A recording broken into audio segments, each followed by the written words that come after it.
Out shoveling this morning? Hey?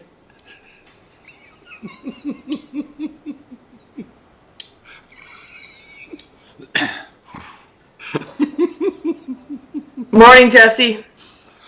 Jesse, that meeting went pretty good yesterday. Oh, it didn't. Oh, it didn't? No. What happened? We're live. Well, is this live? Yeah. Yeah. Okay, you can tell us later. Okay, folks. Ready to start our special meeting, and it's January 28th at 9 o'clock. And I'd like to start with the Aboriginal Acknowledgement. We would like to acknowledge the land on which we are gathered as traditional territory of the Ktunaxa Silix and Sinix peoples, and is home to Métis and many diverse Aboriginal persons. We honour the connection to the land and rivers and respect the importance of the environment to our strengths as a community. And there are no late items, and I'd like a motion to adopt the agenda, please, for this working session on the budget. Councillor Woodward. Right here. Councillor Renwick, all in favour? Carried. Thank you. And we have Councillor Lochtenberg on the line now. Are we going to go through this whole thing? Because we're dealing only with the budget today. We're not dealing with any other. Only with the budget Yeah. today, yeah. So you can, I don't. Okay. So we're actually going to number 9 here. Recommendation from staff on the capital budget presentation. And that's where we're starting, and that's where we hopefully will end. Where's Colin? Colin's coming somewhere. He was here and headed off about 15 minutes ago to get set up. So there's Chris, Kevin. Did anybody check out that link to I did. Yeah, I did. BD That's Incorporation Act? amazing, yeah. Yeah. I was actually quite surprising. And yeah, Isn't that funny? it is funny, yeah. I forwarded off to Mayor Moore. We were in an AKBLG meeting last night. I thought they might find it interesting too. Oh, okay. Let's do a I did party in read- Castlegar, all us 3 cities. Yeah, Birthday party. I know, right? I think there must have been some kind of typo because it kept saying about men holding office and men being able to vote. Yeah, I was right. just, I was a bit confused about the gender bias in that that document. So That was the good old days. When did women get the right to vote? That wasn't until like the Yeah, I know. 1900s or 1920s or something. Yeah. yeah, Just hasn't been the same since. Yeah. It's a sad day. and what's different now is Jesus. if you own property you could vote, but sometimes that's not the case Are anymore. we waiting for Colin here? Because we're live doing this meeting. I just want to let you know I did reach out to the other CAOs from Hermit, from Grand Forks, and Roslyn, and they're quite interested in doing something, at least something jointly to all That's great. recognize Yeah. our 3 communities at the same time. So if you're at the AKBLG or talking to your colleagues out there from those communities, it sounds like Grand Forks is planning something fairly significant. Don't really know what Roslyn's planning at this stage. And interesting enough, even although we're all incorporated under that act, the letters patent for each of our communities are different. There's Colin. There, Colin. Colin, you have the floor, my friend. Hopefully you can hear us and you're all set up there. Yeah, kind of missing other participants, but yes, we'll start off this morning. You would have got emailed out the kind of the capital sheet. There's a couple other documents that'll end up on the screen. Unfortunately, just the way things are working. We've had some sickness in our team, so things aren't as, again, dialed in as I would like. I've been down some staff, but we're going to move forward. Even with some of the changes that I'm dealing with right now, going to start off with, I will show the sheet. You can see that Director Markin has joined us from IT and HR. She was going to just kind of start us off here, and I was going to flip up on, if that's okay with you, Joanna, kind of the I guess, budget numbers for the current year and what we're looking into the future for IT. And we'll start there. And we've got kind of a plan that we've got Manager Kaylee coming in for, I think, around 9:30. And then we're hoping to go into buildings at around 10:30. We've got Sebastian, and we've got Peter and Colin Innes. And so we've got a whole group of people. So we're trying to slot people in and kind of go over what we see and what's happened this year, because that's always a good reflection on some of the good work that got done. And we do have the in-camera section. I don't know where that sits on the agenda per se, whether or not we place it somewhere, but and I don't know if we need to have a point. Maybe we'll deal with that maybe after lunch. If that's the easiest way. I'm not sure. Okay. Well, excuse me just a moment, Colin. I think we're going to lose a couple of people at some point today, right? So, so Councillor Woodward and Councillor Lochtenberg have to leave early. So maybe if there's something that you need to discuss in a closed meeting, then we should move that up front and get it over with. Okay. Well, let's. So we know that we didn't have anything on the agenda here that. At least that I could see that. We need a resolution. So we would need a resolution to do that right now and get it and deal with it, because one person's leaving at 10 and the other person at 1, I think. So. Is that all day, or I thought you were just out briefly for meetings? That's what I thought too. Yeah, I'm just out for actually 2 meetings, but they're not going to be more than a half hour each. Is it to meet with the gas company to turn the heat back on? Yeah, that's right. No gas out that way. Get Councillor Page to shovel off that solar panel for you. No, but so Rick, how long were you planning to join for most of the day? Other than do you have a time frame? Yeah, 10 to 10:30 I'm gone, and then 1 to 1:30. Okay. And I don't see. I don't Colin, see Director Innes with us. He's trying to get on. He's having trouble connecting. So he is. He's working on I it have problems right now. too. Okay. Councillor Woodward, did you have to go also? Yeah, I can push it maybe to about 12:31, but then I'll have to go. Okay. Okay. Well, So, while we're waiting, Do you want to? while we're waiting for Director Innes to kind of sign on here, let's start off with Joanna and kind of deal with the IT component, and then hopefully by then we've got some things sorted out. I'm going to share my screen here. spring that stuff on us.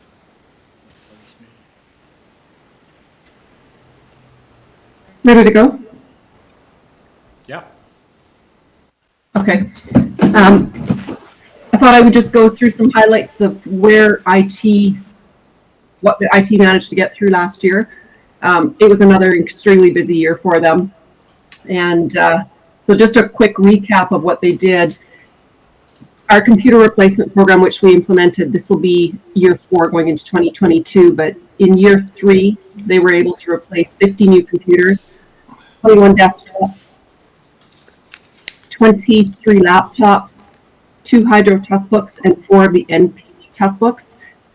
Those ones are still, they're quite a bit of work when you start looking at the NPD Toughbooks, because it also means changing their whole configuration in their cars and getting everything reconnected and all of the imaging done on the computers. So they've done a great job in getting those out this year. That was a big year for them with the Toughbooks added to the process. They were able to install a new video conferencing system at the Nelson Police Department, which I think has made a world of difference for the board members and being able to communicate through virtual meetings as we try to get to the tail end of this pandemic. We finally implemented a new help desk system and came in quite a bit under budget with that one, so we're pretty happy with the new system and how it's working. They are just about at the tail end of configuring 2-factor authentication at the Nelson Police Department. So in order to protect the integrity of what they're doing up there, they've got that done. Once they've finalized it and they know that it's working really well, they'll be doing the same thing this year at the City of Nelson. We've added another 19 new fiber customers. So we've now achieved our 100 customers within the fiber process at the City of Nelson, which is great to hear. The SAM project was completed both at the NPD and City Hall. We've got now 90 terabytes of raw storage for each site, and what we do is we circle it around so it goes from one SAN to the other, so that we've always got that room, and we're being able to monitor and keep the system's integrity, I guess is probably the best way to put it. Where am I at here? We did a high-speed upgrade at Public Works. We went from 1 gigabyte to 20 gigabytes. We brought fiber to Johnston Road, so 24 strands is now going to become available to customers out there. It was driven by a request, I believe it was from MainJet. We've got 4 customers ready to go. We're just waiting on one final little piece over the CPR tracks to make it operational. We put a new printer plotter in. 4 new copiers were purchased and installed. The CIS project with Hydro was completed. There was a number of issues that they ran into with that one, including, whether the system was secure enough, and it slowed things down considerably, but we were able to finally do some perimeter testing around it and make sure that we are providing a good service to our customers without having anybody breach the system. They've done SCADA upgrades for water and sewer, assisted with the new server for that piece of it. Brought fiber to Rosemont and Granite substations. 5 new servers were brought in to host the 60 virtual servers. We did the parkade bike storage, connected it to city door access via fiber. Updated the cashiering software, and did some pixelation in the NPD cells for privacy. So that was another huge project that continues on this year, because we'll be replacing more cameras and whatnot up there as well. So that's kind of in a nutshell as to where the high level things that were done. This is on top of course, all of the regular day-to-day, my computer isn't working, I can't sign in, I'm having issues with, and so on and so forth. Colin, did you want to talk a little bit about this year's budget, or how do you want to proceed with that? No, what I can say though is it's been excellent to have you step into the role in the IT component and get us structured and back on a plan. And I'm, feeling confident with some of those big lifts as far as getting the SANs and the storage up to date. We know that we've always got tinkering going on, and I know that it can be frustrating sometimes for our staff, but we do have to have high-end protection, and so with our virus software, it can sometimes seem like it slows things down, but the last thing we need is for someone to ransomware, so we put a lot of effort into that. And I think that we've been able to push a replacement, a refreshment plan that has, again, twofold. One, given the tools to our staff to be successful as we sit at our desks for long periods of time, and we need technology to work. But I think it's also had the benefit of the IT team as well, not having to run around and deal with different machines at different stages of software. And I think that whole sort of smoothing and getting us all on the same sort of type of equipment and on the same level of Office or whatever software that we have, the same versions, has made a world of difference. And so it's nice to see that we're kind of getting over that hump, and we're kind of now in a bit more of being strategic in what we need to do, making sure that we've got the plan for the future to be able to replace, have a proper refresh, having the equipment all labeled and understood on who's supposed to be changed out. And so I think that bodes very well for the future. So I don't know if you want to speak now to 2022 and onwards, but most likely just kind of focusing on 2022. John, I just want to add that, Office 365 and Teams were all implemented as well over 2021 primarily. And Sarah, I don't know if maybe you want to quickly talk about, the process now that we have to go through with every piece of software we have from the things called. Yeah. Review we have to do. Sure. Yep. The Office of the Privacy Commissioner has updated the FOI or FOIPA legislation. So that's the Freedom of Information and Protection of Privacy Act. And so now for every new initiative, project, software, hardware that we introduce in the city or upgrade, we have to do a privacy impact assessment, which creates quite a bit more work on our end, but it also protects personal privacy and comes up with a plan if there should be a breach at all. So is anything else, Kevin? Yeah, no, I just wanted to council to know that, that additional layer certainly makes it, any deployment of software or other projects, just that much more complex for us and more time consuming. And I know talking to Caleb the other day, he also mentioned, all the, the cyber attacks that are happening out there. It's again, just another significant layer of due diligence on everything we do in IT. And just another little note, I know I met with Carmen yesterday afternoon on our check-in, and their team has really embraced 365 in Teams and is really using it. She's, she was talking about how she can keep, track of everything going on in her department virtually, and how they check in, how they know that if they're on track with their projects, etc. So it will be a really powerful piece of software. The team software is, it's one thing that we are moving forward with, even in HR, is allowing our department heads to have full access to HR files through view access through Teams, and without it we wouldn't be able to do that. So we've done it with, I think I told you last year, we did it with Nelson Hydro, and we're just in the process of rolling that out for the balance of the organization. And we had a student in who was able to upload all of our documents, fortunately, and now we're just configuring it so that people don't actually have to phone in and ask for this piece of paper. It's how can I look at this and see what's going on in that file, so that they know what's happening with their staff, which is essentially where we'll get to eventually with all the departments as we move forward with the project that Sarah and I are working on jointly. So continue to do that and continue to work with the departments to do some learning around how that system can better serve everybody.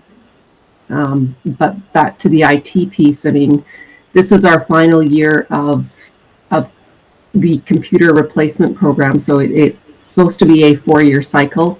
We're going to be looking at it this year to see whether we can extend that out to a 5-year cycle and look at year 5 as being more, how can we utilize some of the old equipment that is going to be coming out of circulation, and where can we better use it? One of the ideas that came up is perhaps it can be used for library patrons. We're working with Public Works because they've only got one computer down in that department for their staff to have communication on. So can we use some of these old devices to put down there so Public Works staff has better ability to see what's happening on our intranet and have better communication. We're going to continue to change out switches which are becoming old, UPSs that we've identified that need to be replaced. Our inventory lists have been populated much better than they were, I would say, 3 years ago. So now we can see where we're having old equipment that needs to be replaced, such as the printers that you're seeing that come up every year, and just be a little bit more methodical as to how we move forward, and plan things out so that when these bigger projects come up, we don't have to say we don't have the capacity. We've now got the ability to kind of plan a whole lot better now that we've been through this cycle.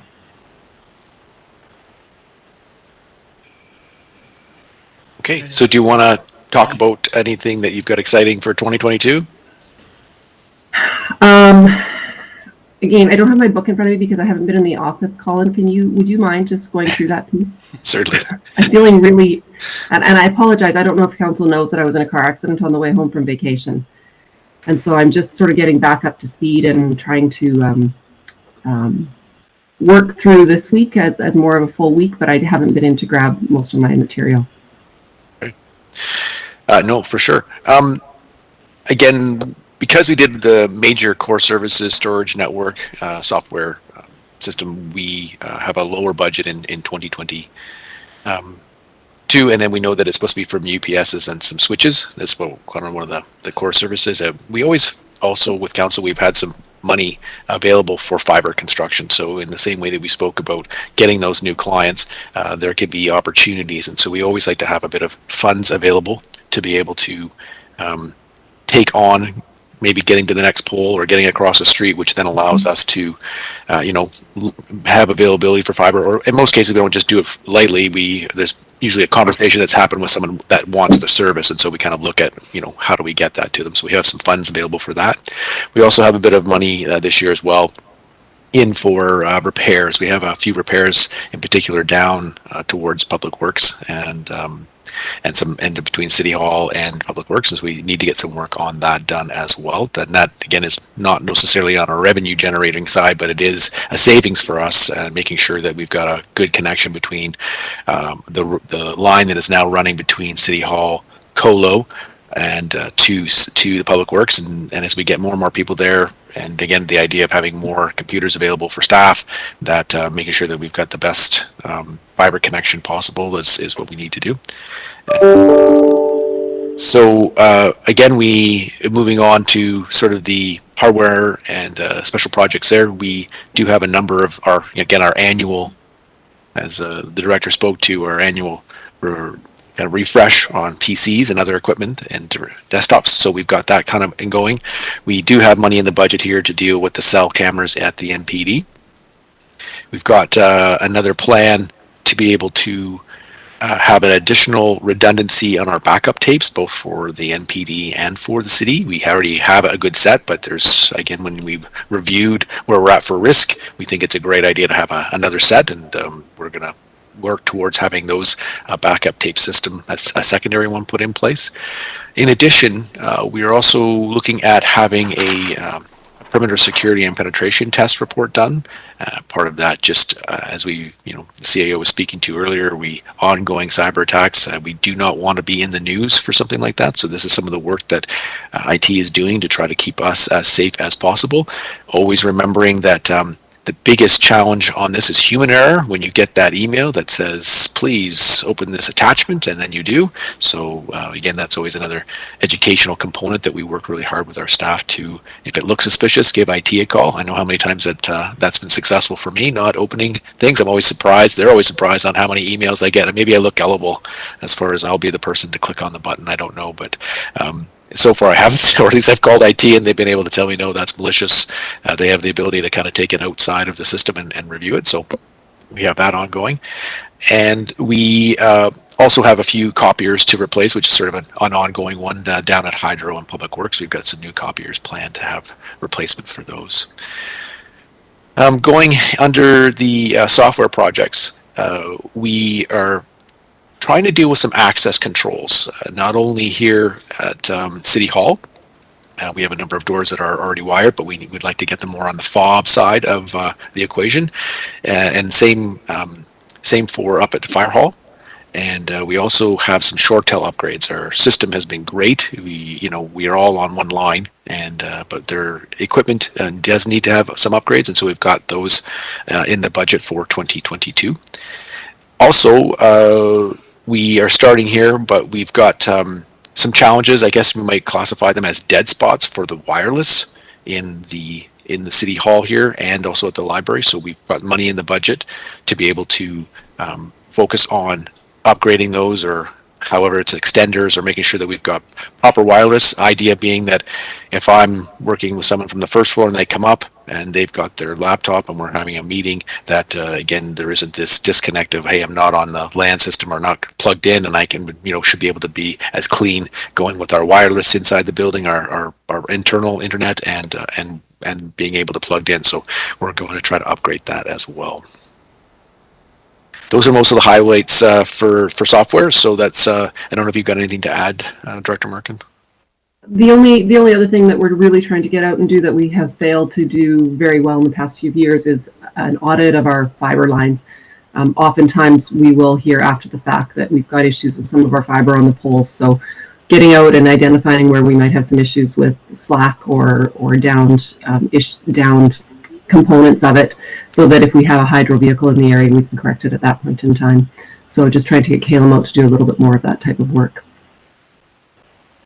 And a couple things for council as well, because one component that we were excited for in 2022 was the planned upgrade of our Maze payroll system to allow for electronic timesheets.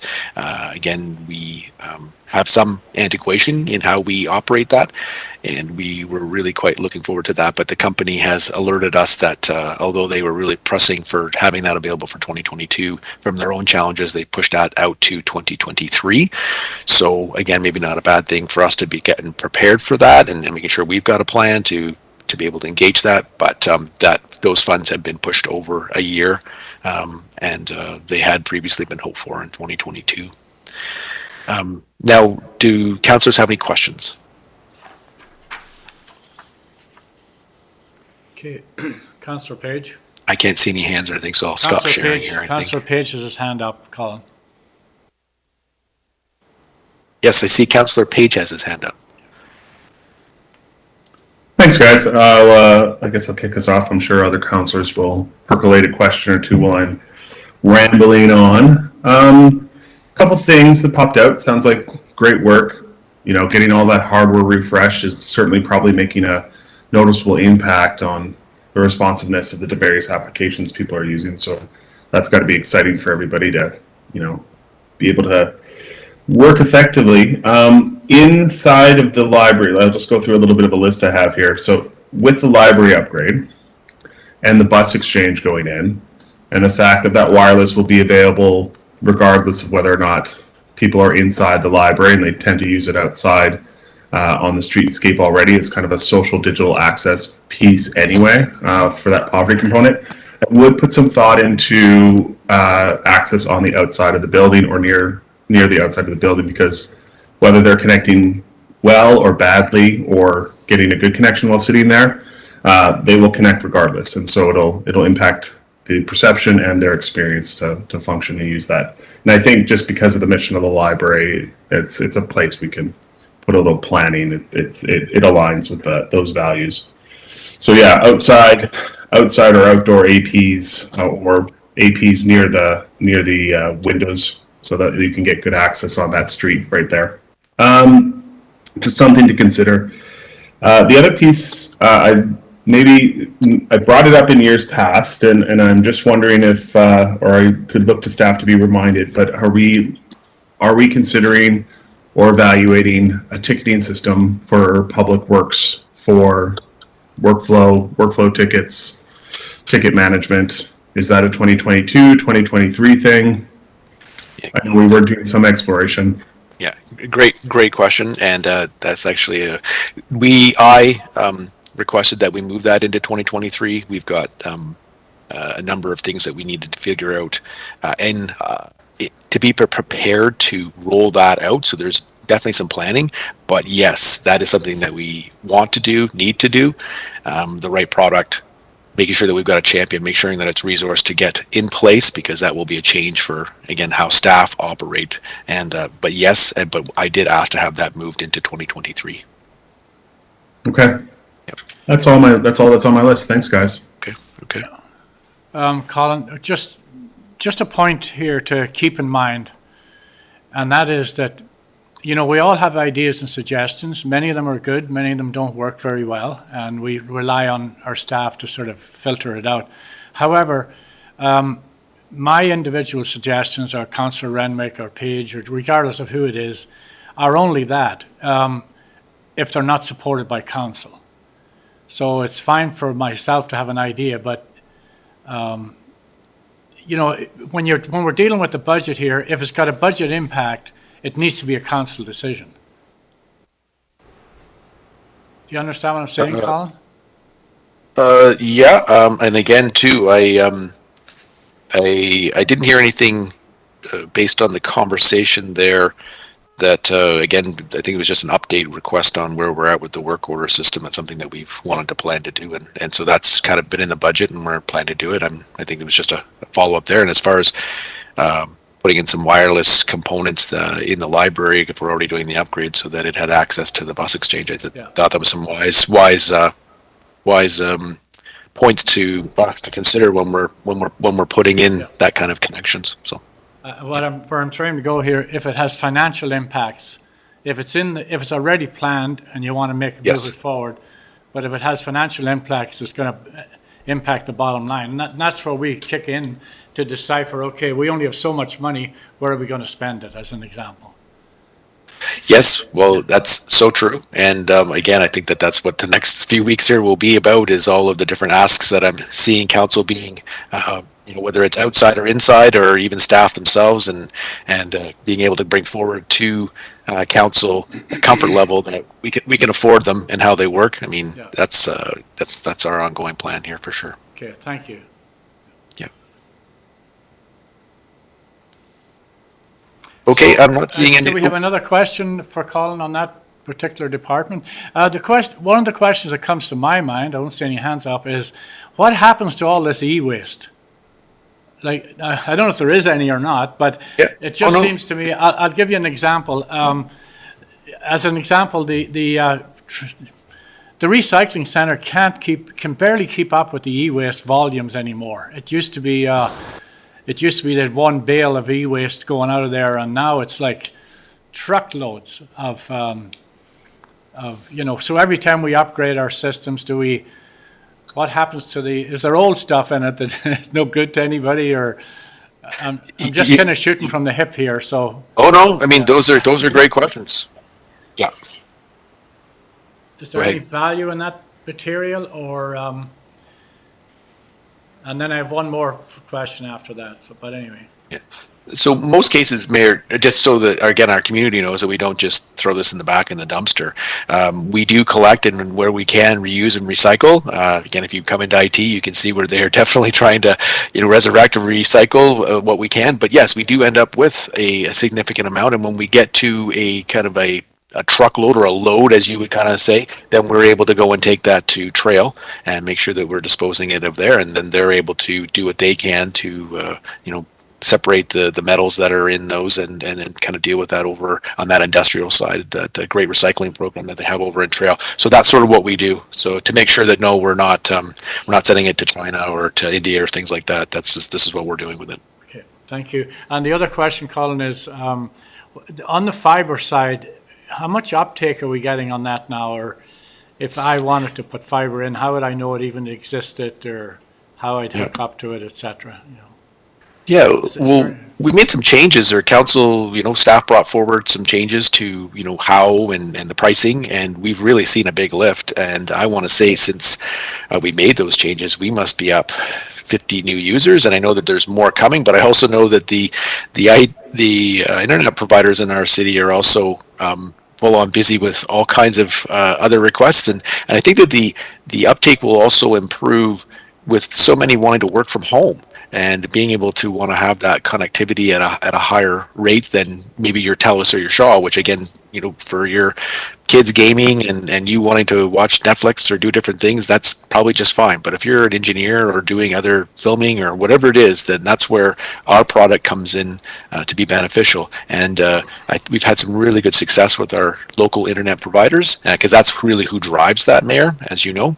And so we've had a really positive relationship, and we are seeing the numbers tick up. Like I said, to be at 100 right now today, that's a good news story. And for me, my hope is that that's one of those, someone talks about it when we get back together for a coffee party or maybe at a Zoom meeting, say, how come you're glitching out? Well, hey, I'm not, because I'm on this Nelson Fiber and I've got it through this ISP provider. So that's sort of what we're hoping on, that word of mouth piece. We have been pretty hard pressed on our IT staff, especially this past year, and dealing with so many of these rollouts that we've had. But I know that the director has plans for, again, not only our great fiber options that we have for those that need that level of download, upload speed, but also really trying to get back to who can we bring into our co-location. City invested, council provided approval to invest in our co-location, and that's something that's been put on the back burner a bit as we've been dealing with our own imminent issues. And Director Mark, I don't know if you've got anything to add there. No, that's absolutely correct. I mean, if you look at our fiber system, we've increased by 40%. It went from 60 customers 2 years ago to 100 customers. So I was looking back at some of the stats. In 2019, we actually lost a customer, and in 2018, we only gained one customer. So to see 21 customers in 2020 and 19 customers in 2021 is a substantial difference. And that comes as a result of the changes that we made to the costs. the providers to be able to get out there and really market our products. So we are seeing more and more people coming in, a lot more remote working in this town, and we're giving people the ability to do that by being able to promote this. And Director McClure is absolutely correct in that we are working this year with some strong thoughts of how do we now start promoting the colo. We've got a bit more work to do in there to get some movement out of the back area into the new area, but we need to start filling those racks. And I'll be working with the department closely this year to see how we can move that forward. And I think the other thing is yeah, we're not serving the general residential population. You know, we can serve some folks. You know, as they said, when we bring fiber to our infrastructure, then there's some opportunity to serve other people on that, but we're not stringing fiber throughout the community. We piggyback on what we have. And the other thing to note is, you know, our local service providers are serving these clients with a package of services, and our fiber allows them to do that. So everything from their, you know, their backups to their, you know, how they use, you know, deploy their software and how they manage their software, that's all possible for them by using our fiber. And that's, you know, that's that additional level of local service that our business community can get by sort of through this almost partnership now.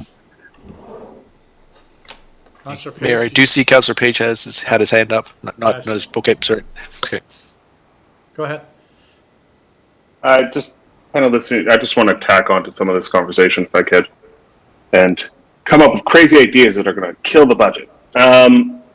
One of the things I think we might want to be considering as we position ourselves as a remote working friendly community into the future is leveraging that fiber asset and what kind of Wi-Fi opportunities are available in our public spaces, be it in front of City Hall, down at the Rose Cafe, out at Lions Park or the baseball diamond. Where are there opportunities that we want to be able to offer, you know, spread even just the library's internet out into those spaces so that people can be on TikTok uploading videos or doing FaceTime calls or the other kinds of things that people look to do, and they may not necessarily want to leverage their mobile, and it may not. If we're out there doing any kind of work, it might make sense to kind of think of what that strategy looks like. If we can think in that direction, I think it can have positive impacts.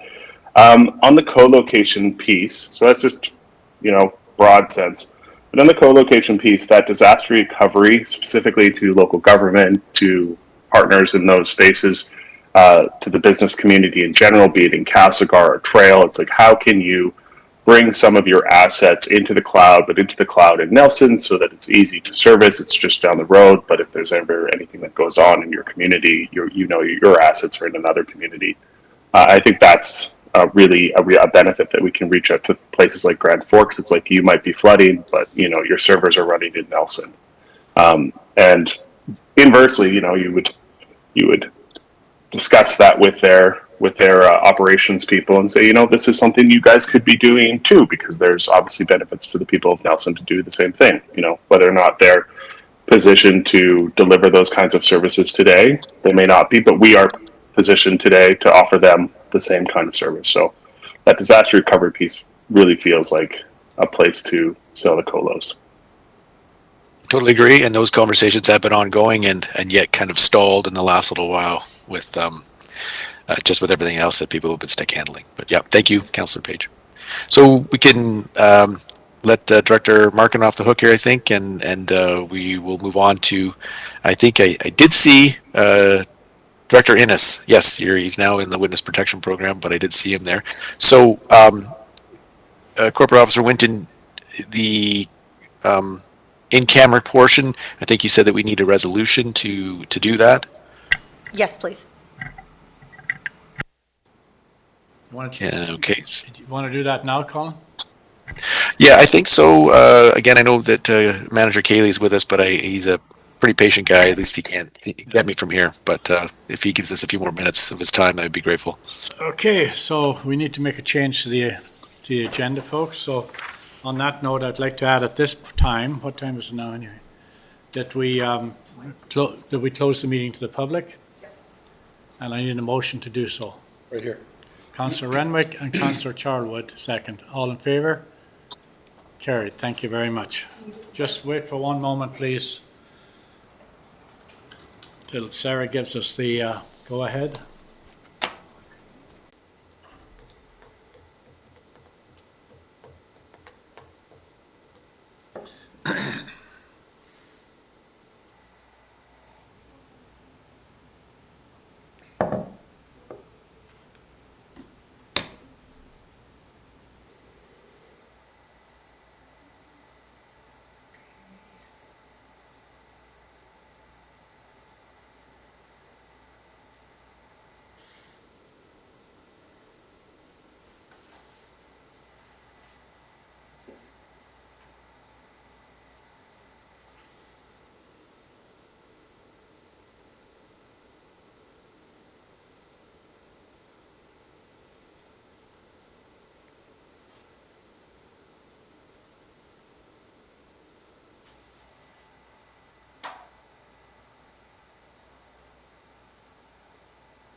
Okay, we're live.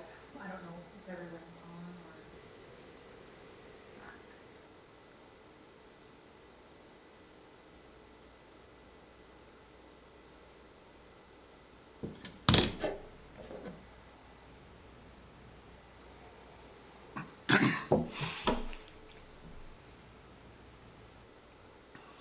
Okay. I'm hoping that everybody's taken their seats again and ready to go. Do you want cameras on if council's back? Yeah, yeah, we should, yeah. Council, can you put your cameras on so we can see who's back, please?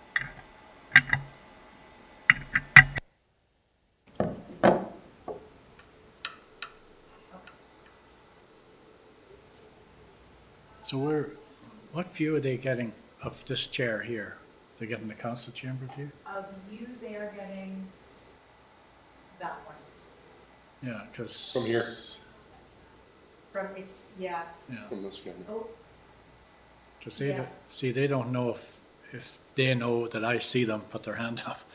You know what I mean? Because I usually get them a little bit of a signal from here. I know. It's, they can see you. Yes, that's true. So if I focus on you, we don't see.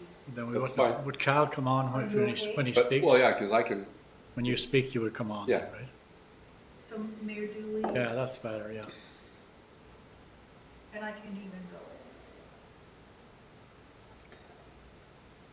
That's better, and in. then Is that better? and I can give them people a thumbs up when I see their, Okay, perfect. I'm gonna move.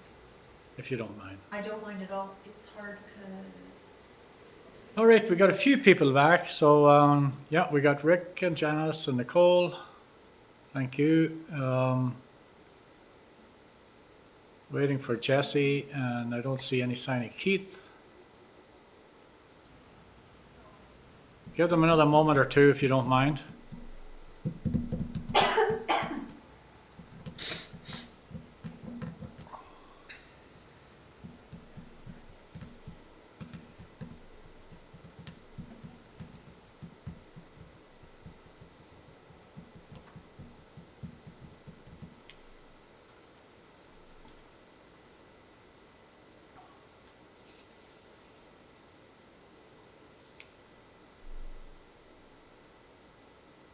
There's Keith.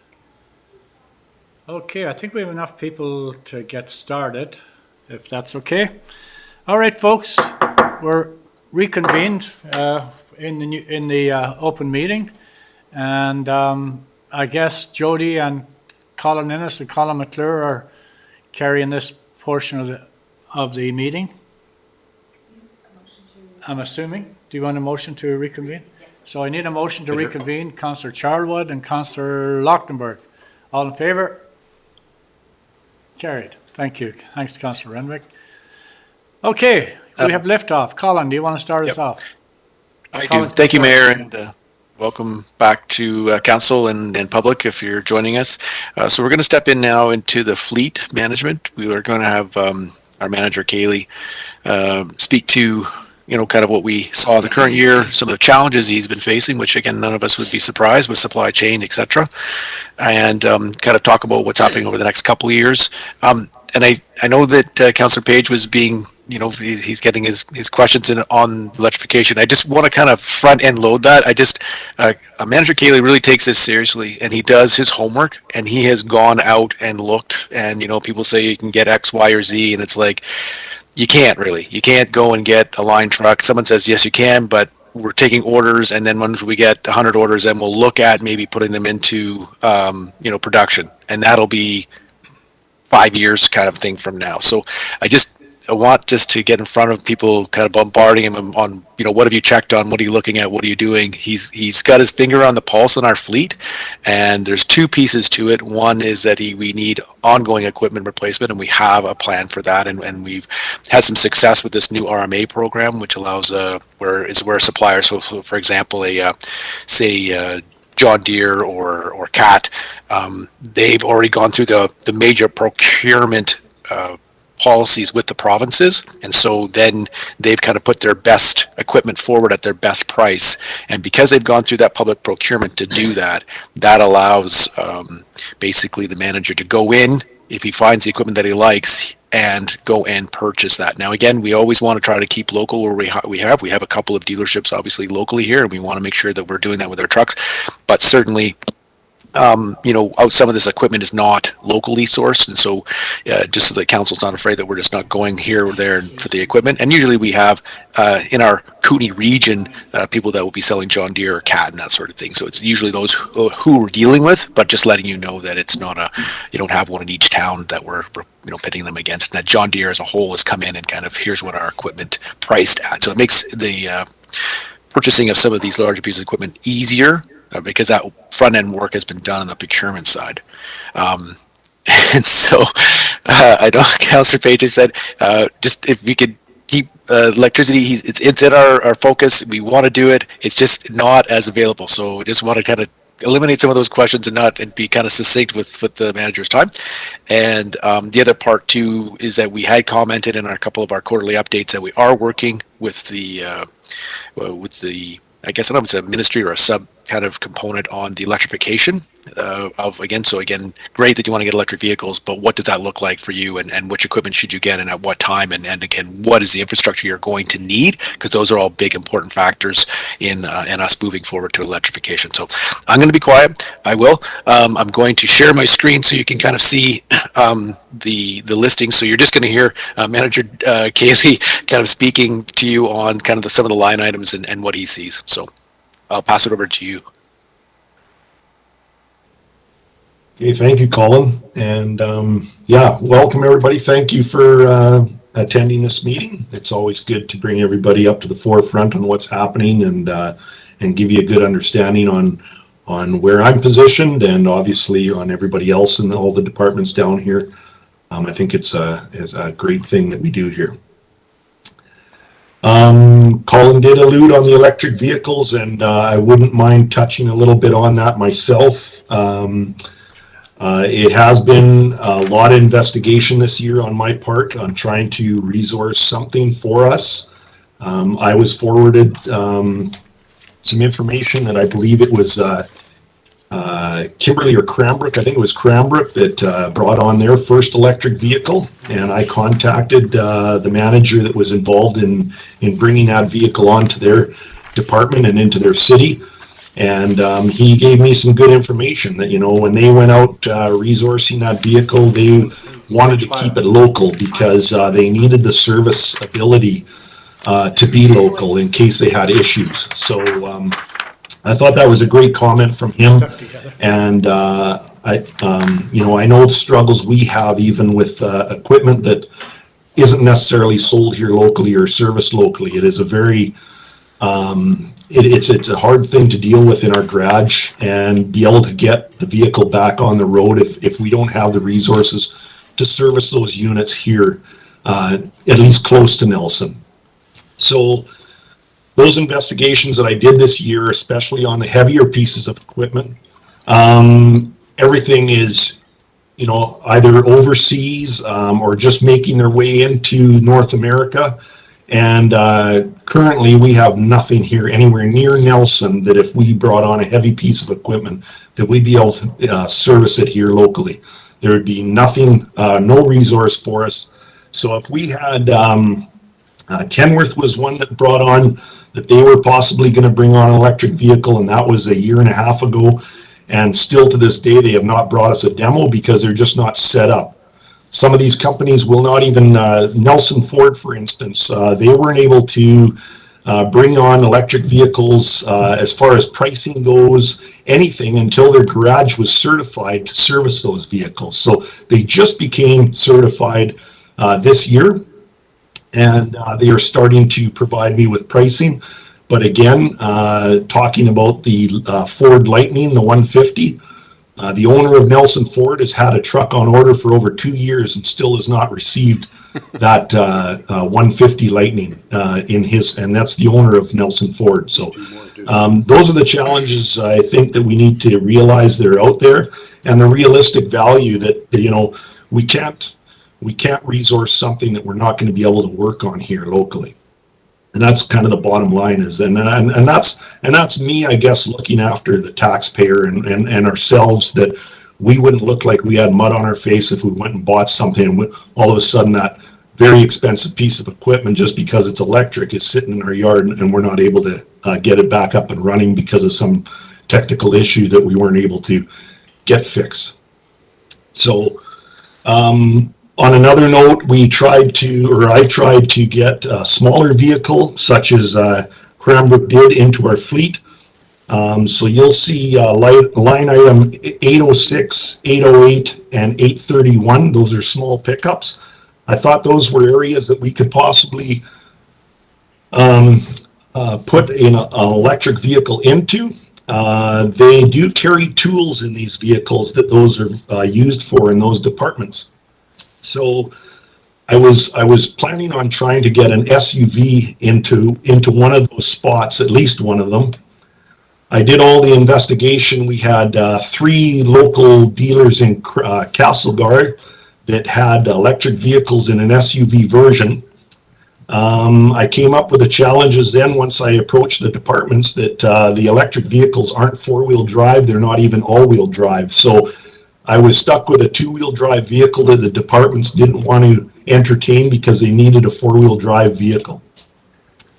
The second challenge I had with those SUVs was, if we were going to carry tools in the back of the SUV, we need a certified work-safe barrier between where we carry the tools to where the driver's compartment is. Currently, those new vehicles do not have certified work-safe barriers, so we're not able to carry tools in those units. So I was up against a cement wall as far as providing us with an electric vehicle into our fleet this year. So it was one of those things where we could go out and buy an electric vehicle if we just wanted to say we bought one, but really it wasn't gonna serve us in an operational need. So I was put into a difficult position with myself more than anybody else. Is just where do I go from here? So I brought on Carmen Proctor and Suzanne Rorick, and I kind of wanted to develop some sort of a committee for electric vehicles so that we could talk amongst all 3 of us and try and come up with a plan of something. Because like I said, by myself, I was coming up empty-handed. So we kind of got this threesome going with us that we were able to bounce ideas off of each other. And Carmen actually went out and got a connection with Plug-in BC. We have already started the process, and what the process for fleet through Plug-in BC is that there's a fleet assessment that they do, and they'll come into an organization like ours and take a look at our fleet, and they make the decisions because they know of all the vehicles that are available for us, and they would be able to guide us on, if we had a couple of pickups and, maybe there's a vehicle that would work for us, and they'll even work up to a 10-year plan where maybe heavy equipment starts showing its face in the local area, and they know all the projections on the way the electric vehicles are going to start moving into this area. So we haven't got to that point of getting an assessor in here to do this yet, but we're already on the process of doing that. And I think that's going to be a great eye opener for all of us, and have at least professionals that know what the industry's doing and how it's moving forward, and be able to guide us on what our best approaches are. So that's sort of an outline of where I am today with electric vehicles. We just we're working right now. I'm working right now on another hydro truck, and I threw the proposal. As you guys all know, we're working on a hydro, or we already have on order a hybrid hydro truck that runs off of battery power to run the hydraulic booms. So we're working on another one right now, and I throw out the idea because Scott Spencer mentioned that they build electric hydro trucks now. So I threw it to Alltech, which is our supplier, and they just kind of chuckled and they said, "Yeah, no, we get that asked all the time, but there's still 5 to 7 years out before we see any electric vehicles in this end of BC." So or the of Canada anyway, so that's West End here. So it's not that I'm dragging my feet in any way. I'm doing my best I can, and definitely, like Colin says, I still have the finger on the pulse, and I'm moving and investigating everything that I hear, and try and get us something that we're going to be able to use. We talked about this last year, and I believe council's direction to me was, if it wasn't going to be full electric, we weren't going to pursue it. And now there's definitely four-wheel drive hybrids out there, but again, I think the direction is to get into a full electric vehicle. So that was my direction this year, and I think we're still a ways out yet, unfortunately. So I don't know if anybody has any comments. Yeah, I think we have, Jody. Thank you very much. Councillor Leuchtenberg, I think I've seen your hand pop up. Yeah, thanks, Mayor. Jody, one of the things that at this point in the process to decarbonize the city, we always have to keep in mind that, you know, the goal ultimately isn't just to decarbonize Nelson, but it's to be part of a global effort to reduce emissions. And so the work you're doing now is valuable. Like this is great stuff. Like I'm really heartened to hear that you're just making the effort and identifying roadblocks. However, its value isn't, we're not harnessing the full value of the work you're doing unless we can share those lessons broadly, and maybe even help to unlock some of the barriers you're running up against. And so I'm wondering, and maybe this is a role for Carmen or the team, if we can capture the challenges you're facing really and get them in a way that can be then taken, so that when we go to UBCM in September, we can bring that to the minister, or in some of the various committees or that we're a part of, we can really share that learning.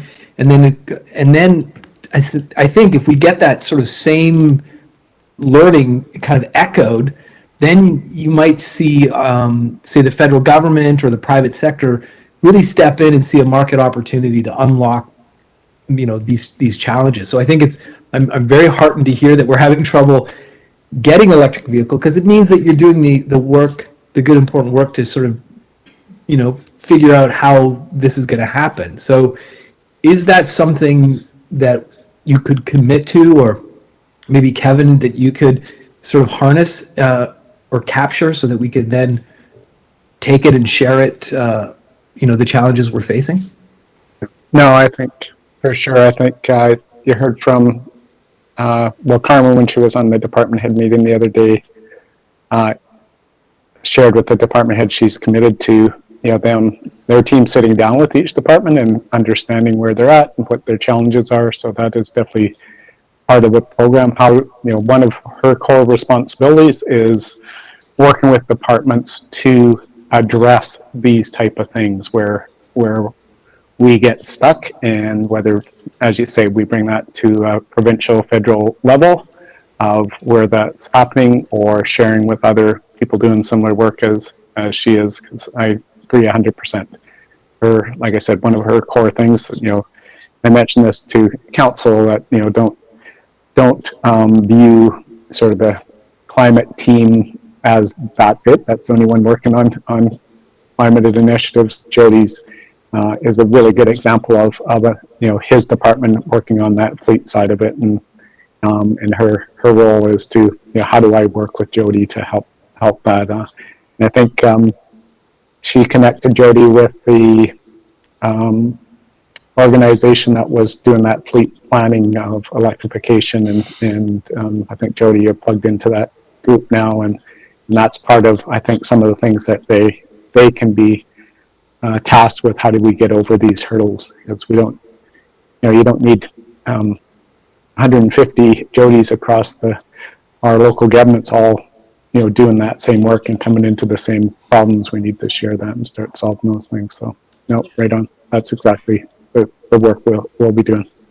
Thanks, Kevin. I think We have two more hands up here, with Councillor Page and Councillor Woodward, I believe. Jody, did you have a response to Rick before I go? Yeah, I just was going to say that exactly that, Kevin, is that I think once we get this movement with the fleet assessment, I think that's where we will learn more, because they are the professionals on where the roadblocks are and able to give us guidance on where to go from here. So I'm really looking forward to this getting moving forward. And again, like everything else, there's people that aren't available or no longer do the work anymore, or with COVID, people off sick. The list goes on and on. We all are experiencing that. So I'm confident that we'll see something happen this year. And yeah, I think that's where our first step is, Rick, is to get that information from who knows what's going on, and be able to show us, and then possibly, if they give us some things that are still roadblocks, then take those to the federal and provincial governments and push forward from there. Because Plug-in BC is the government, so if they can't even supply us with the answers, then we need to push harder that way, for sure. Okay, thanks, Jody. I obviously had posted a few things in the chat. There's a local company in Merritt that's now retrofitting heavy trucking and heavy equipment into diesel-generated backed electric vehicles, which is something that the forestry industry and CAT has been producing since the early 70s, is my understanding. Those things are still trucking around here, which really, the benefit there is, of course, you capture the entire joule of the diesel energy to charge those battery packs, which is far more efficient than just running straight off the diesel in the first place. My question is we had a conversation going into the fleet upgrade last year about, or maybe we're going back 2 years now, about the hybridization of the police vehicle. And so I was first, and I'll have the supplemental, but I was first wondering what the results, now that we have a year of use under our belt, because I do see that as a very important middle step to access these GHG reductions, is how has that vehicle performed in the fleet, and what are our learnings coming off of that hybridized police vehicle? So my comment on that is, again, we have a hybrid vehicle there. So when a police vehicle is moving around and in a pursuit or anything that is sort of above a small light duty cruise, so it's say down Baker Street or something, the original gasoline engine is running and operating, because they need it. Excuse me. It can't afford the delay if they decided to go into pursuit. They can't afford the delay of the hybrid to switch from battery to gas. It needs to be instantaneous. So whenever that vehicle is in the patrol portion, the gas engine is running. So the savings on fuel on normal operations when they're driving is very minimal. But when they are sitting somewhere, when the car would normally be idling, and a lot of times idle position on a gas engine produces its most pollutions out of the tailpipe.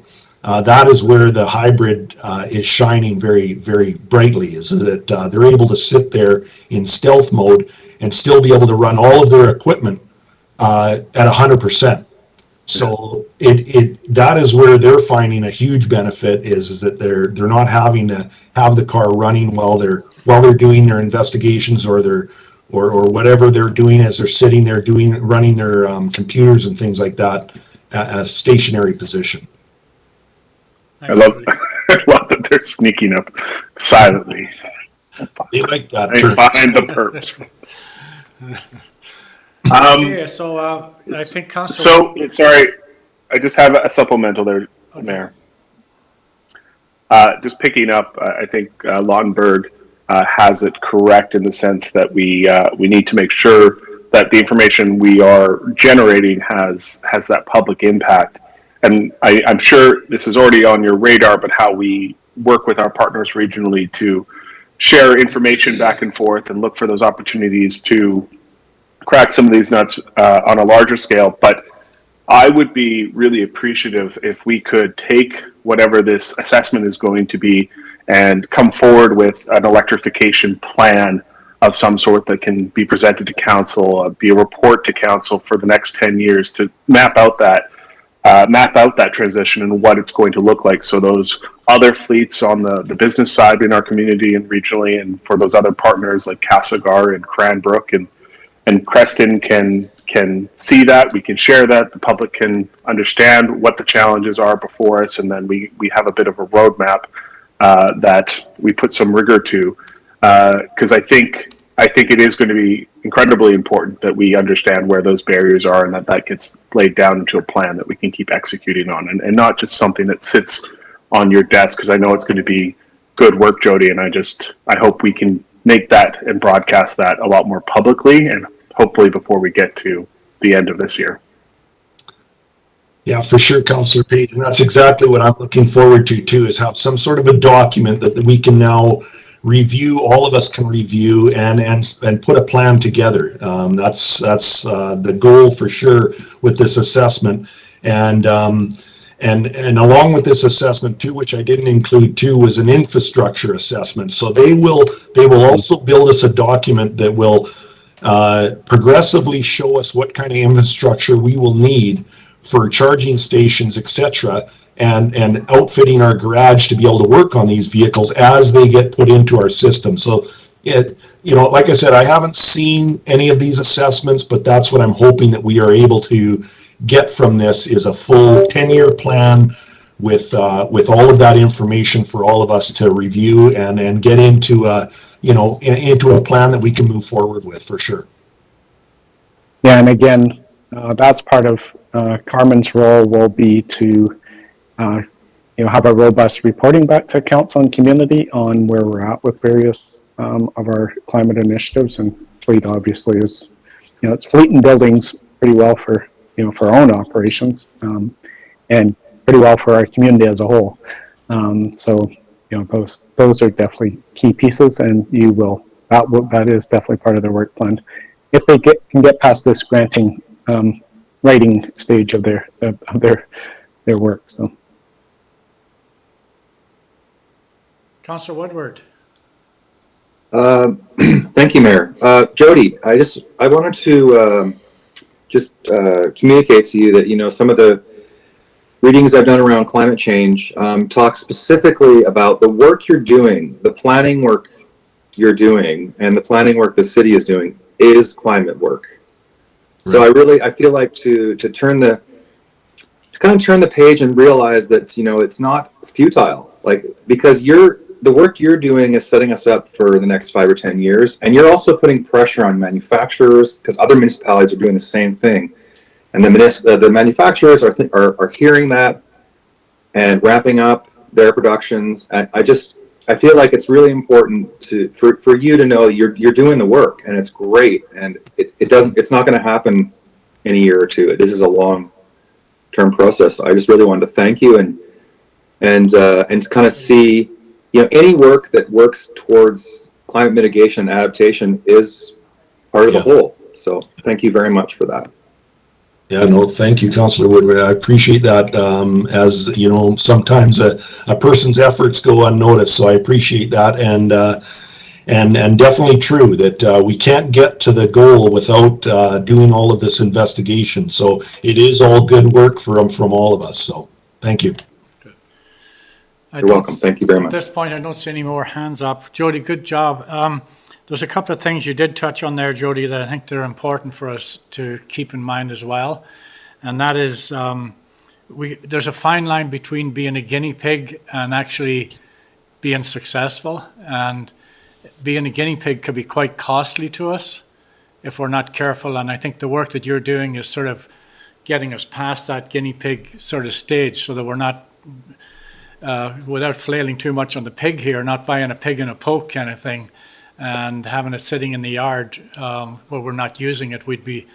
That would do us more harm than good in our goals to try and achieve that sort of reduction in carbon, because the public perception of having an electric vehicle that wasn't functional or was sitting around waiting for a chip or something to keep it going would have a huge impact on our direction. And so I like what you're doing, and I agree about the pressure points, because senior levels of government tend to come up with ideas and they think, well, now our job is done kind of thing. We have this goal for by 2030 we're going to do X, and now we all live happily ever after. But in looking at ways to sort of push that envelope, I think it was brought up by a couple of people already. A plan like yours being brought to AKBLG and in turn having that greater group go to UBCM to push that envelope would now get a bigger group sort of pushing the same message that you're trying to bring to us right here. So we're not just in isolation either. We're sort of broadcasting it around the region. And I think Councillor Page mentioned to have that information available to every municipality in the AKBLG that have any interest, because not all of them will have the resources we have to do the homework that you're doing. So this is valuable information that should go to AKBLG, other municipalities, even Columbia Basin Trust, and eventually in the next several months to the provincial government, say, hey, it's good to have this idea, but here are some of the barriers. How can you pull down these barriers so we can get through them? So should remind council that the AKBLG resolutions need to be in by the 18th of February. So if we don't already have a planning session in the next couple of weeks, we will need to do that in the next couple of weeks. Now, I'm not sure we need to rush into it anyway, but it should definitely be on our radar, and it's something we could probably potentially slide into our presentations at the AKBLG if there is a place for that, you know. And a person like Jody to come to AKBLG as an example at a lunchtime session or something and just say what you said today has a huge amount of value. Because we're all, many of us are excited about the potential opportunity, but we really don't know many of the details. And you're sort of putting some details on some of the ideas that we're sort of coming up with as elected officials. And that, I believe that would be very valuable to have it out there in our region. Anyway, thanks, Jody. The other thing sorry, Kevin. I just want to mention as part of the strategy is how do we minimize the fuel we're using on our current fossil fuel fleet, and that will be a big part of the assessment as well. As we need to make sure, as Jody gave the example with police, when that car's sitting there idling and doesn't need to be a gas engine, you can do that. How many trips back and forth, do we go to the yard for supplies or parts or lunch or breaks, or all those things needs to be part of this. So I think there's a lot of work that we can do on the current fleet to, all the vehicles are becoming more and more energy or fuel efficient as one thing, but also we need to avoid the trips, look at our own idling, et cetera, et cetera. And I know Colin Innes, when we actually did some of the partners in leadership with our supervisors, or I meant our lead hands and union executive, actually 2 of those groups selected that area as an area that we could work on together and figure out ways to minimize that. So we're not doing, even in the interim as we're doing this research, we're still looking at how do we cut down, that fuel use, which saves dollars and reduces GHGs. Thank you. Thanks, Kevin. Thanks, Jody. Definitely true, Kevin. And actually, that's a good intro to if we go down to the bottom line, 836 with the minor equipment. We right now have on order is a site trailer. So a site trailer is going to be able to go to the capital work projects and be able to sit there and have a lunchroom. It'll have an area for some of the parts that are used at the capital project, such as valves, couplers, fittings, things like that, minimizing the trips back to the yard so that the workers will be able to stay on site rather than driving vehicles back and forth to get parts and things like that. So that is one item in the minor equipment line that we are currently have on order right now. So we're going to kind of pilot that this year and see how it works out as far as how those efficiencies can benefit even looking at overall yearly fuel usage and see if that actually makes a dent in it, which I'm sure it will. Thanks, Jody. Anybody else with any more on that subject, I guess? Good. And Jody, I know the good work that you do, and if I can just touch on a few things, if as council looks at this list, they might say, well, what's going on this year over next year and the next year? And I think they were good with everything else, Colin. Oh, I guess what I was meaning is that there was a number good distraction. a number of vehicles that we got the tender out, got good pricing, and just for supply chain issues have meant that the manager has been getting like, yes, it's coming fall, it's coming now, and I don't know, you had suggested, Manager Kaylee, that I think at least 2 of the vehicles were supposed to show up this week. I don't know if they did show up or not. Yes, they did. Yeah, they finally showed up. Yeah. Right. So that's why you're seeing maybe some of the items that were purchased basically or we figured out but aren't going to arrive until 2022. So that's why you're seeing a bit of a bigger list here, but some of those, like you said, are arriving shortly. And I just wanted to note the Vector truck replacement, which is a very special and required equipment for all of our capital use. This was an area where the manager was able to use the RMA program. They had a product. This is the company specifications that we needed, and were able to go and just test the vehicles that they had and then make that purchase. And we believe that that's coming midsummer. Yes. Yeah. Correct. And just to add to that too, what's Colin talking about with supply chain is line item 811, the tandem dump truck. That vehicle was on the production line in International, and actually the whole production line got shut down because of computer components that were no longer available at the time. So the whole production line of International got shut down, and our truck was in the middle of it. So that is one of the reasons why this one got, at least the purchase will be in 2022, because it was intended to be delivered. That was one of the stipulations on the tender, was that it was going to be delivered before the end of 2021.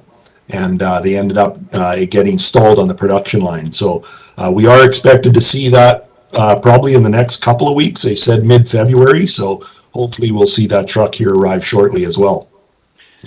Jody, can I ask you a question? And if I could just, 2 of the small things, you'll notice one has a highlight. On that note, about delivery guarantees, are you finding that that's coming off the agenda now, that these companies are not willing to give you deadlines for delivery? There never is. There's never actually a guaranteed delivery time. Okay. They just estimate.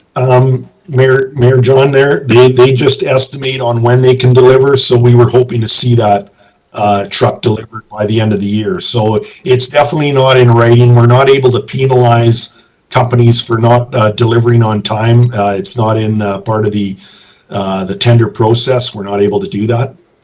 Yeah, thank you.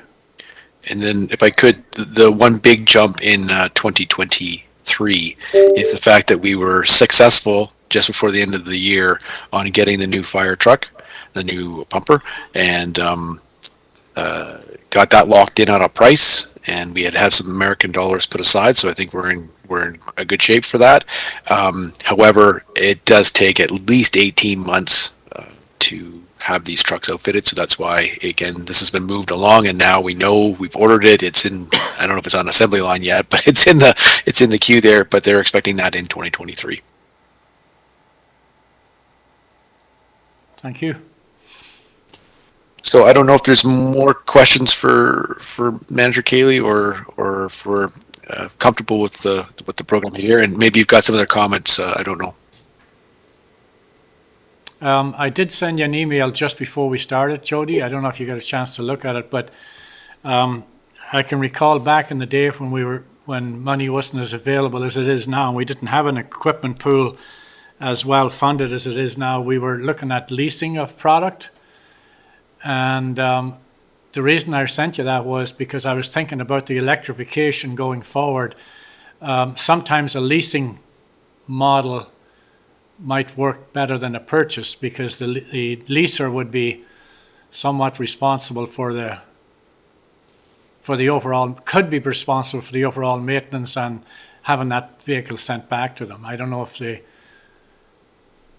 and I just wouldn't want to narrow it down to like electrical, but is leasing off our table completely nowadays or not? We used to lease vehicles, like obviously you remember that, John, but we kind of bought out all of our leases and went back to Kevin. You might have a little better understanding, because I don't think I was in this position when we bought out all of those leases, so you might be able to comment on that. Yeah, the leasing we did was still through the MFA, so it was just a financing tool, and in fact, there was, because their rates were so low at that time, and I think interest rates were rising, we were able to lock in these leases at low interest rates and actually earn more on our equipment reserve on our actual cash on hand. So we're playing the sort of the market between those two. So it wasn't a lease with whatever the supplier. It was actually the MFA provided that funding. So it was strictly a finance deal at that time. But that's a good point. Whether I don't. Jody, do you recall on leasing what responsibilities the supplier has versus the leasee? You're obviously responsible for all your day-to-day maintenance of that equipment, but I guess if something fails, then they're responsible. I'm not. There is all different kinds of contracts you can sign into through a leasing program. So it would all depend on what we would be interested in including in those leases. And again, we have to realize that every thing that you include in a lease, obviously the cost goes up as far as payback, final payback. So I think that was part of it, is that you end up finding that you're paying a lot of interest fees and service fees that you're not necessarily using or benefiting from. So that might have been part of the city's objective on getting out of some of those, is because we ended up spending more in interest and things like that than it was just going outright having a robust equipment replacement plan and be able to outright purchase these units rather than carrying them through the 5-10 years, whatever you sign up for. But another comment I want to make, John, is that even though we're on a lease program and we'll just use an electric vehicle that isn't supplied locally as an example, is even if we were on a lease program that we were depending on them to fix it, it would still have to leave our yard. So we're down a piece of equipment. So, those are the things that worry me about that sort of stuff. Is next thing you know, we got 2 or 3 pieces of equipment being shipped back to Vancouver or something to get worked on. And, the turnaround definitely isn't quick on something like that. So we would still be missing the piece of equipment while it's gone. So it's still a consideration we need to keep in mind about that sort of thing. Yeah, thank you. Thank you. No, Okay. I don't see any more hands up, so Colin, go ahead. No, I was just going to say, if there's no more hands, I'd probably say thank you, and we'll carry on with our plan and let Manager Cayley get back to his good work. Thanks, Jody. Colin, did you want to mention anything about the fuel pumps or anything like that, or are we good with that? That's a great point. I think the council was aware, and then so the one there is line 708, and again, supply chain issues. This was supposed to happen in January. Maybe not a bad thing with the snow, mega snowmageddon we kind of got, but we finally have a contractor. They're looking, I think, more now towards April timeframe of getting in there, and then there's been a few changes a bit to what we're needing for our pad, maybe to make sure that we collect any sort of spill for fuel, and we're working through some of that. But again, the goal is to have the new replacement of the fuel tanks in 2022. Yes. Yeah. And council, you would have remembered that because we came to you to sign the contract back in early November, I think, to get this going. Yeah. Thank you very much. Great. Onward and upward. Thanks, Jody. Okay, Jody. Thank you very much, everyone. Hey, Have a Jody. great day. Thank you. Okay. So I know that we have Peter with us, and I know that we're also 20 minutes from a break, but if possible, I would like to utilize Manager Sinstat's time, and again, in recognizing, giving him an opportunity to speak to his ambitious for the next guy, I guess, sort of capital plan for buildings. As you know, and I think we've spoken to, unfortunately, Peter has decided to move into another role. He'll still be in our community, but the fact that he is moving on, this may be kind of maybe some of the last meetings to be able to speak to him and ask questions and thank him for all of his work of being our first facility manager that was kind of brought in to take us from, I think, in most cases, becoming very reactive in how we dealt with our buildings to being proactive. And there's been so many positives on that side. And I wanted to, again, give him an opportunity to speak to council. And he has a list here of again, and I'll share my screen so you can kind of see the plan, and we'll discuss it and kind of where, why we had so much budget in the current year and we didn't spend a lot. That wasn't because Peter didn't want to get things done. His hands been handcuffed. So I'll share that screen, but also we'll be able to talk about, why the numbers are big and what the, where we've got a few things like the library or the civic and where they slot in. Okay, I'm going to share my screen and then ask that Peter, you go ahead, please. Hi. Hello, everyone. Thank you for that introduction there, Colin.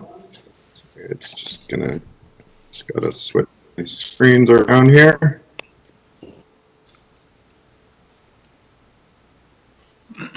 Excellent. So, yeah, 2021 was a bit of a unforeseen year from a number of aspects. Unfortunately, we did not get grant approval for the library project, so that's been put on hold. And the civic center project, we are still waiting for announcement from the feds on that. We should be expecting that any day. I have called into the province, but have not heard any further updates on that. So those were two of the major funding portions, making up that 4.5 million out of the 5.6 for 2021. So with those projects not going ahead, we did spend some money on obviously on the grant packages and the consultant scope for that work. But so the main 2021 projects were the touchstones. That went pretty darn smooth. We came in 1,000 over budget of our 700,000 final budget for that.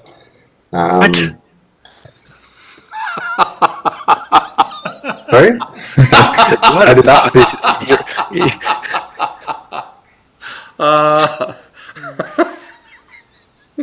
Carry on, Peter. So yeah, overall, I'd say that project went very well. We were expecting to uncover a lot of unknowns, namely the backing material and the condition of it, where all the large gutters were attached, as well as the condition of the gutters themselves. But fortunately, we were able to repurpose and reuse the majority of the copper work. You'll see a few small sections that are noticeable now. Hopefully they'll weather quite quickly in about a year's time, blend in. But the remaining gutter work we were able to, as I said, sort of repurpose and also apply elastomeric coating in the gutters to hopefully extend their life about another 20 years. So that would be a foreseeable substantial expense 20 years from now, but entirely separate project. So fortunately we didn't have to go down that path at this time. But the brick stonework, clean, removing all the miscellaneous anchors that had been attached to the building over the last 100 years, window work. Yeah, very, very excellent and smooth project. I didn't receive any negative feedback from the community on the impact that I was aware of. So hopefully that was felt the same throughout your team there. And we also completed some urgent preventative maintenance repairs at the fire hall, masonry repointing as well. But we just targeted select areas to prevent wreck degradation and major repairs down the line. So that was that went smooth and was undergone in the fall. And on the mechanical side, we had replaced a garage makeup air unit that was just end of life with it was a high efficiency condensing unit, sort of one of the brand new premium model lines from Engineered Air, and the feedback from our conditioning agent and combustion analysis is when we're running that unit, the exhaust is so cool, you can just put your hand right up to it, barely feel it. It's depending on the weather, it's operating pretty much at his meter was not sensitive enough, but 100% efficiency. So we're seeing excellent performance from this new unit. It had the first the unit we installed was actually the first in North America off the factory line from Engineered Air. So that was a great win there. And other than that, it was a number of consultant fees for projects and planning. With I guess you've just heard some of the challenges from the garage end of things. Similar issues on our facilities, and with ordering generators, we're looking at a year plus lead time for some of that type of equipment. So we weren't able to proceed on or complete some of those projects that will be deferred to next year. And then, and unfortunately, from summer and fall onwards I was out of commission personally with an injury, and so it was much more reactive construction season, unfortunately.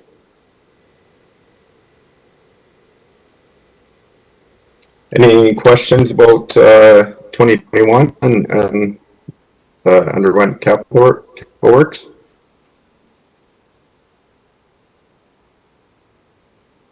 John, I'm not sure if you can see me. Has his hand up. And then Councillor I have my hand. Woodward. Okay. So Councillor Woodward or Lochtenberg, whichever one of you are ready to go ahead. Councillor Woodward. Go ahead, Rick. Or go ahead, Rick. Peter, thanks for that.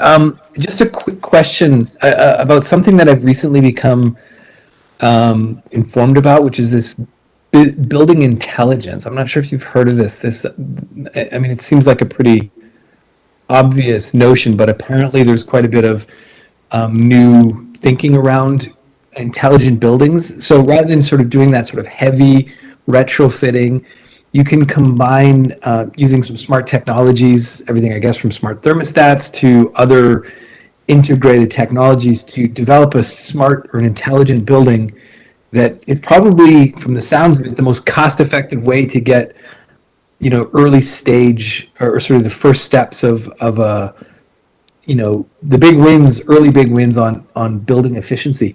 So my question is this something that you've looked at or kind of fits into your process when looking at buildings, or is it something you've heard about? So my apologies if this is, but again, building intelligence and building intelligent quotients, there's quite a bit that I've learned about in the last couple of weeks about it. Yeah, so I'm not specifically familiar with that exact term and what it may reference, but the smart home, smart buildings, etc. Certainly, that's smart technology that's you're able to connect and monitor energy and consumption and control and schedule various equipment. So that's in terms of most large commercial buildings has been around for some time, and it's typically so a majority of our large buildings have the DDC controls. So when I'm mentioning our building automation system, that's the direct digital controls, but it's basically a industrial version of a smart thermostat and controls. So that's been in place in our large buildings. The Coke and Gas Works, for example, I just got the shipping notice today that they've arrived at Public Works. We're putting in as a temporary measure, because it's primarily a storage building. The only heat we have is electric baseboards that were typically ran off just the dial thermostats that you set at 10 degrees and leave. But yeah, you can get now for $100 after a Fortis rebate a smart Wi-Fi electric baseboard thermostat that you can schedule and log on to your phone and calculate or see your usage and consumption. So those tools are certainly there on the more residential, light commercial usage, and certainly have been there and in use on the commercial industrial scale for some time. And there's further advancements with like even smart elevators that have much more appropriate in larger multi-story buildings, but that technology is definitely coming. If I follow up, what I'll forward to you is this email that I received a couple of days ago about this free assessment that you can get done for this building intelligence quotient, and you get like an actual score and then a bunch of recommendations, and apparently it's a fairly new thing, so you can get a free assessment. And again, like you're saying, some of the things that they're kind of uncovering are like just even how you wire or some of the controls you put into, say, your elevators can deliver a pretty big efficiency savings that are, as you're saying, are relatively low cost. Even for a couple $100 of a control system, you can do the equivalent of maybe a $100,000 envelope retrofit or stuff like that. Anyways, I'll just forward the email to you and allow you to take it wherever you will. Thanks. Thank you. Councillor Woodward. Thank you, Mayor. Peter, nice to see your face. Haven't seen you in a long time. Hope you're recovering from your accident. Thank you. You're welcome. I was wondering, just in your opinion, and with all these supply chain issues and building costs going up, just kind of, I wanted to get your opinion on, keep maintaining buildings. Is there some, do we need to be looking out for things? What should we be focusing on in terms of taking care of the buildings in these very challenging times? It's like we just closed a tender yesterday, but the pricing absolutely floored me. So I honestly do not know what to say. It's the market, contractor availability, pricing, everything is just so volatile and erratic. When you do get commitments and promises, it all ends up falling through in the end. So it is really tricky time, and the city does have a lot of large projects being considered, as well as still a whole chunk of just regular, more routine renewal items. So we might be forced that it is just financially unfeasible to undertake some of these projects if that's what we are seeing from the market. And but if that is the case, then I think we need to switch gears and pivot and really focus on dialing in and utilizing the professional services community to get our scope of work and planning documents and work packages, funding packages dialed in, so that when we do start seeing some market stability, we're ready. Peter, I hope you're not charging us for this Thank you very much, information. Peter. Thank you. Peter, you're not charging us for this information, are you? You're still on the payroll, right? Not yet, yeah. Okay, good. Just wanted to Thank you, check, Peter. because we have that free lawyer. I wasn't sure if we had a free maintenance manager, but thank you. Any further questions for Peter? Well, just that for me, that he's just going to go briefly over. I know that he's transitioning out, but just wanted him to touch base on sort of in 2022's plans, and then just again a little bit of an insight as to why the numbers are so big in some of those other years and what projects they relate to. Peter. Yeah. So before we go there, I think Councillor Page had his hand up related to sorry. Yeah, what you already said. So go ahead, Keith. Thanks, Mayor.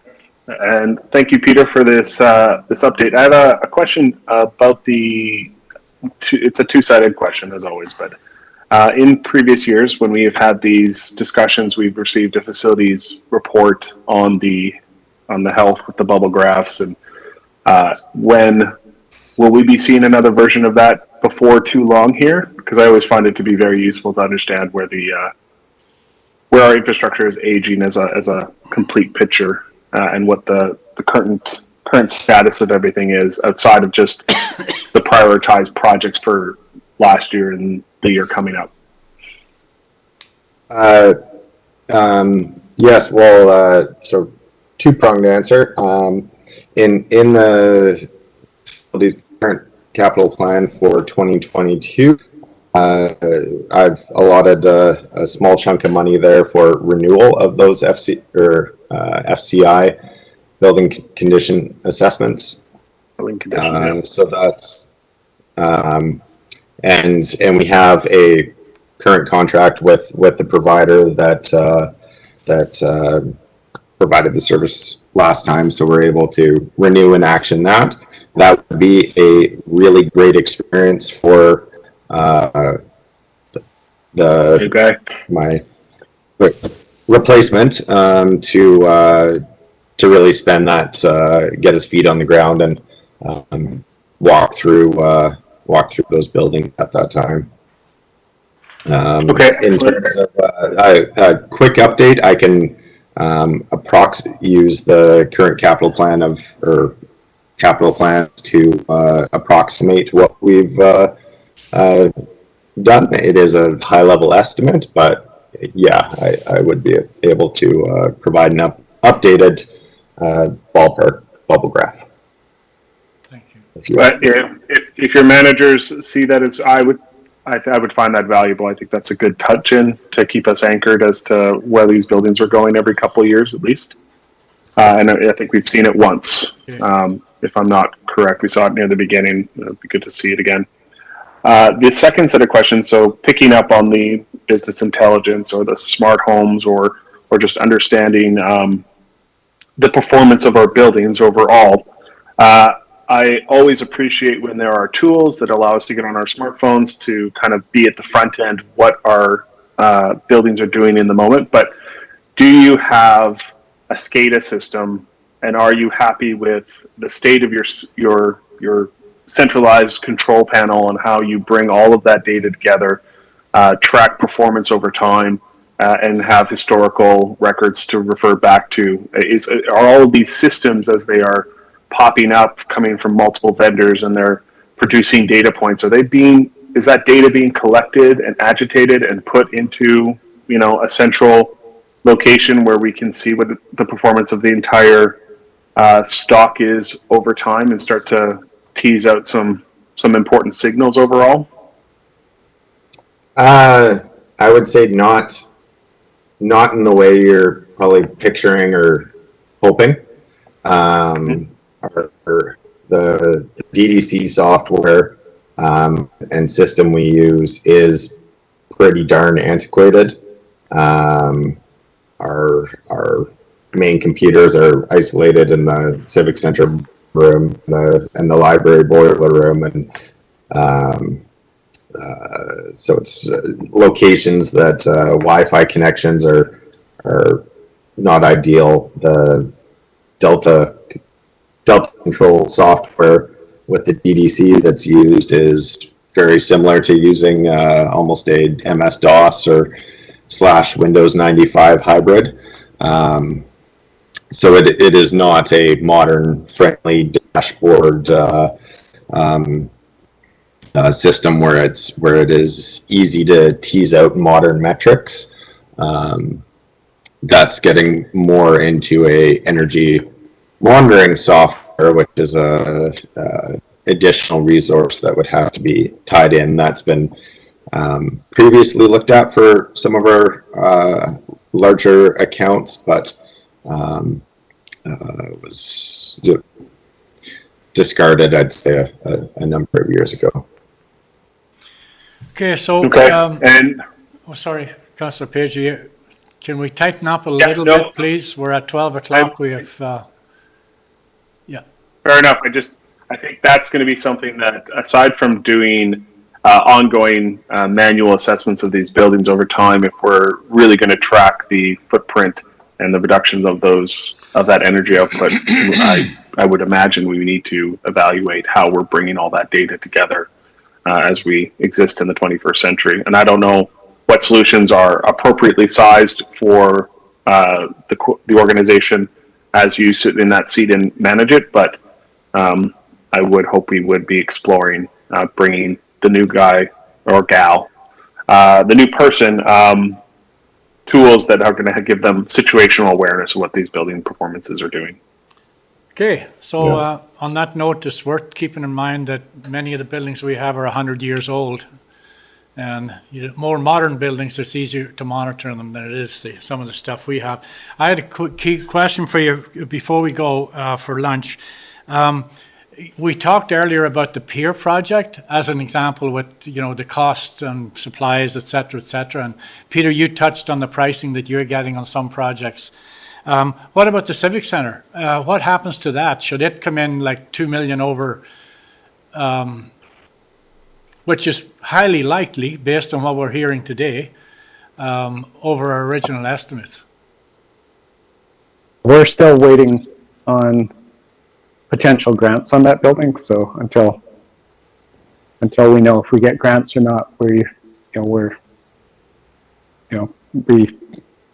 obviously can't move forward with that project, but just like anything else, we're over the budget we have that council's approved. For any of our retrofits, then we come back to you and look at options of how we do that. Our intent, that's obviously a really complicated building, so how we approach it, we've certainly been working with various individuals on an approach to that. Retrofitting that building just like other buildings, but that will be we won't know until that comes up, but I think we're all seeing price escalation across the board. That would be a good place for lobbying by elected officials to your federal and provincial counterparts that the local governments are being faced to pick up bigger and bigger shares than the intent was when those projects were put forward through no fault of our own, either delays in getting approvals to go forward or seriously price inflation. So those are that's all our projects. So. Okay, Kevin, I won't hang on to this too long, but I think it's really worth our while keeping in mind as a council and that we have a number of projects that could potentially be facing cost overruns. So we may need to start looking at them in a package, because that number could be huge if you looked at the total package rather than as an individual projects. So it's just something to keep in mind. Peter, did you have anything else you wanted to add to your presentation at the moment? Well, I can just quickly speak to the 2022 and onwards with Colin Mitter's spreadsheet here. And you haven't touched on some of the properties that you're disposing of either, right? Yes. Yeah, so that's the first on the list there is Demolition. So that's proceeding with the Front Street House, Old Museum, which those tender packages are ready to go. And then you might have noticed some hustle and bustle of the around the annex building over the last little while. The storage building right by the parking out front will be abating and demolishing that building as well as soon as possible here, due to roof failure. So we've moved all the records into City Hall and have to remove that as soon as possible here. The environmental work, so that's the Coke and Gas Works property. The city had submitted a sort of a pre-approval to the ministry in regards to subdivision of the property, subdividing the building off from the parking lot.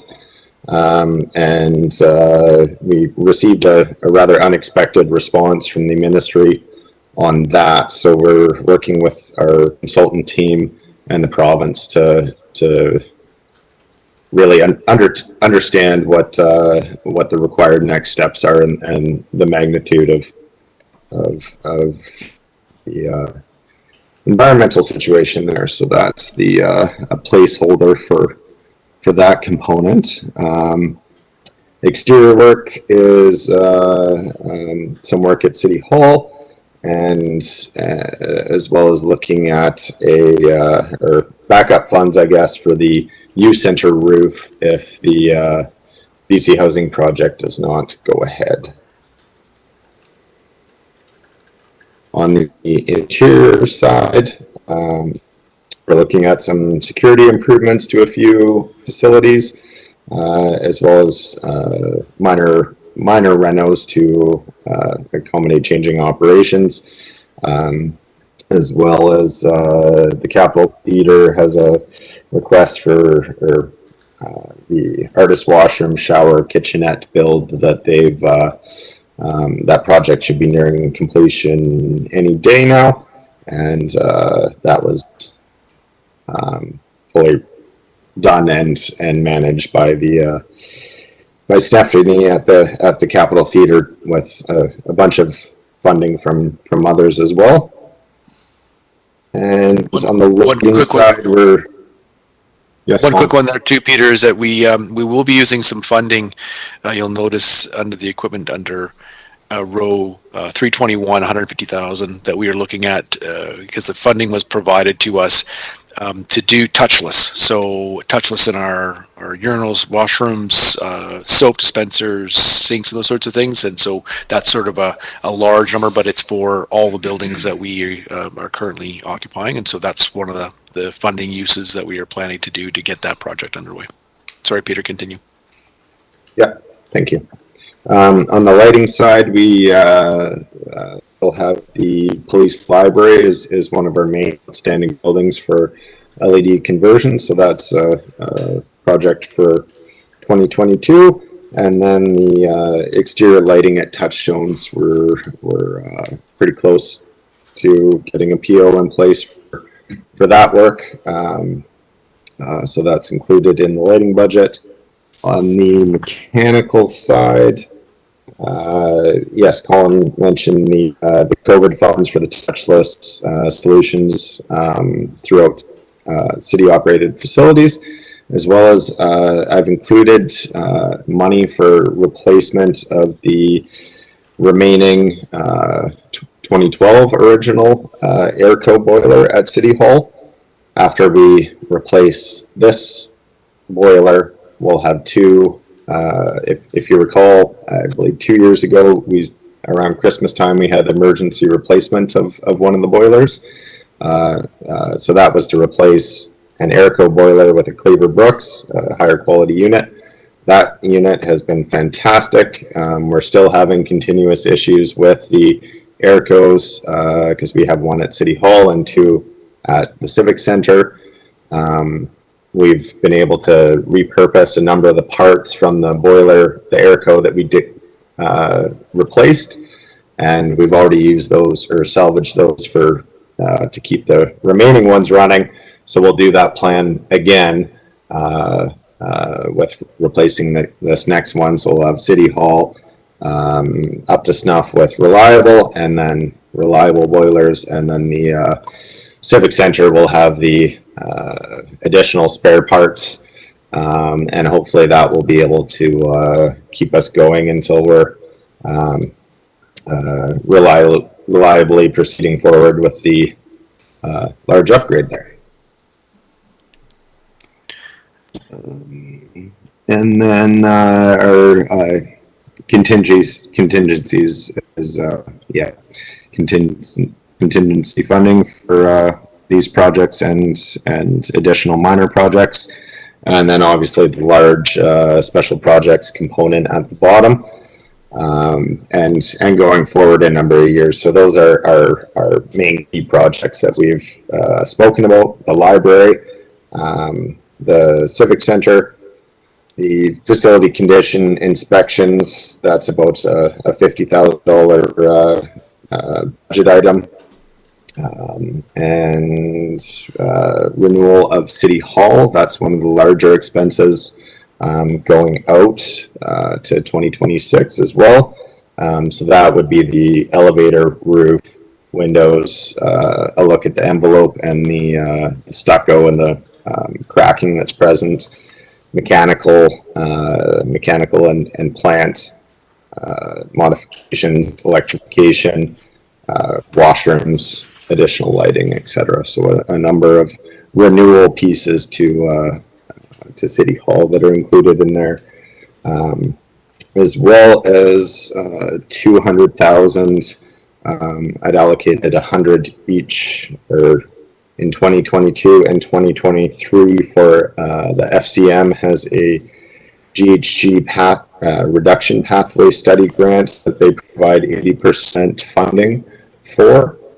So these are pathway studies that would be applicable to, we could submit for the majority of buildings within our building portfolio, at least our municipally operated building. And those are the consultant studies to identify the next steps to bringing your building to net zero. So much similar consultant work that was done for the Civic Center. And this large retrofit project, for example, would be potentially 80% funded by FCM.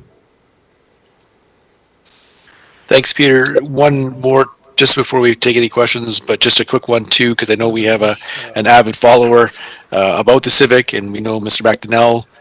He had asked me some questions, and has been wanting to know from council, I believe, too. Kind of, where is our plan with the arena portion? We have, obviously this big plan for a major retrofit if the feds ever provide the funds. So we expect that to move forward. But we also have. Can I just stop you there for a second? We have a decision to make here. It's either lunchtime or it's not. So we have to decide which is it going to be. Because if there's more to do, then we need the time to do it properly, or but that's up to council. If you want to continue, that's fine with me. I just wanted to ring the alarm bell that we had planned lunch at 12 o'clock. Yeah, I just was wanting to wrap up with one comment about the Civic, because we have a member of the public that has asked questions. And again, this is about the arena portion, is that we do have some funds to do a study of the structure itself, because it is sort of attached to the cement building with the beams. And so we are having a plan for 2022 to have that looked at it structurally, so that we have a good sense on, if we were to move forward, what could we do with the building, how is it existing, and what concerns we might have with the foundation. So again, that was all. Thank you. The only other one is we met with an architectural firm around the replacement of the fire hall as well this week. So there'll be, I think, Peter, you have some funding in there to move forward with whatever the feasibility study on a new fire hall as well. So that's the other one in the works. Yes. Okay. Okay, Peter, thank you very much. I just want to say, on behalf of myself and council, thanks for your good work over the years that you've worked with us. I can recall when we first brought you on board, we had nobody in that position, and it's been a huge benefit for us just to get up to speed on what's needed in our facilities, etc. So, and you were the first guy to tackle that project, and we all learned on that pathway, and including yourself. So we're excited to see you move on to hopefully bigger and better things, and we'll bump into you at Backroads the odd time, it sounds like. So Mayor, thanks for I know people are getting hangry. But before we move on, and while we have Peter hang on here, a second. I don't know where you got the angry bit from. We have lunch scheduled for 12. So I'm going to call the meeting now at 12. And if we have further discussion, we'll do it when are we coming back? 1 o'clock. Okay, so we're back at 1 o'clock. So thanks, everybody. See you. Pardon? I guess we'll see you later, Peter. Yeah. Thank you. Resolution Here, everyone. to recess. Resolution to recess, please. Rick and Jesse, all in favor? Thanks, everybody. Thank you. Thanks, Sarah. Rick is not here, or Jesse's not here. Right?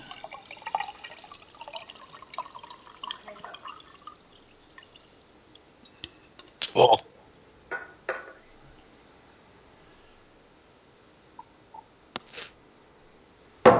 Okay, we ready?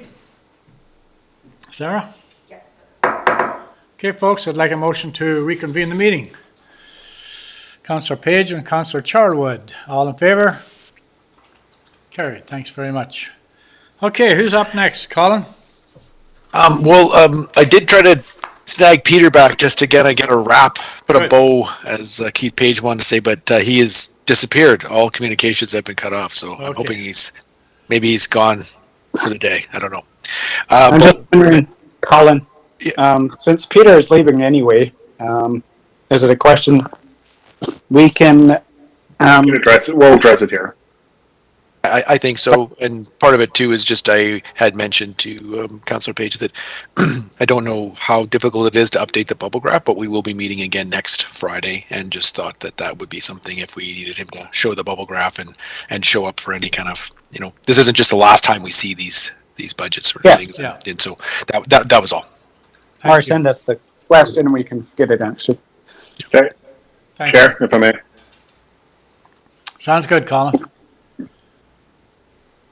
Okay, I think that Councillor Page does have a question though that we need to maybe you have a follow up and get an question? answer back from. It So was a question I do. for Peter. Was it for Peter then? Because he's gone. Colin can address it. I'm certain. Okay. pressure. Okay, so we can wrap up our capital discussion on facilities. We had a motion at Recreation in November to look at as we prepare for the ice plant upgrades in 2024, to look at the potential to expand capacity there to provide ice services to the Nelson Curling Club building. And we had a presentation in January with curling there as a delegation. Just happened to line up through the magic of things that happen that way, and got quite a fulsome update on the expected capital costs that they're looking at over the next 10 years, which I would imagine you have at least an inkling of. Might be upwards of $350,000 or $350,000 they're expecting to spend in the next 10 years to keep that in compliance. So that piece was successfully getting referred into our capital discussion in a couple weeks. We heard back from the HVAC technicians that it is possibly, all felt it was possible to expand that plant to include those services. It would probably be a fee for service out to that building, but it would come with the infrastructure costs that might detailed design might look at in terms of running brine lines, and is the location being at the far end of that other corner of the building, do we need to think about maybe moving that plant instead, or do we need to do infrastructure work to get those brine lines over there? And so there is a tentative approval or tentative support from the Curling Club. They're going to run it past their board at supporting the $5,000 that rec might have to spend to get the details of what that might look like. But I think an important piece here is for us to be positioning ourselves to be prepared to engage in that process if things start looking good, and there might be a possibility of combining those services under one roof as opposed to having multiple ice plants at that campus. So I anticipate as we go a little bit further, we might have a better understanding what those costs might look like, and they might not come into play until 2023 or 2024, but we may want to budget $5 or $10 grand in this year's budget if we need to do some design work, or we need to work with the Curling Club to get reimbursed or. So I wanted to highlight that. I wanted to lean on Peter to see if he had any additional insights onto what he would understand might be required, but I think, Colin, if you can take those notes and maybe just have a piece of the budget carved out in case an opportunity presents itself to, find some major efficiencies that would be beneficial to all in the long term. We should be prepared to be supportive of that. So would that Yes. would that include the funding model include the two partners that we currently have in the civics in the NDCC? Is this like a Rec 5 conversation, or is this a Councillor Page conversation? So this is a Rec 5 conversation. So that means all the partners would be a funder then?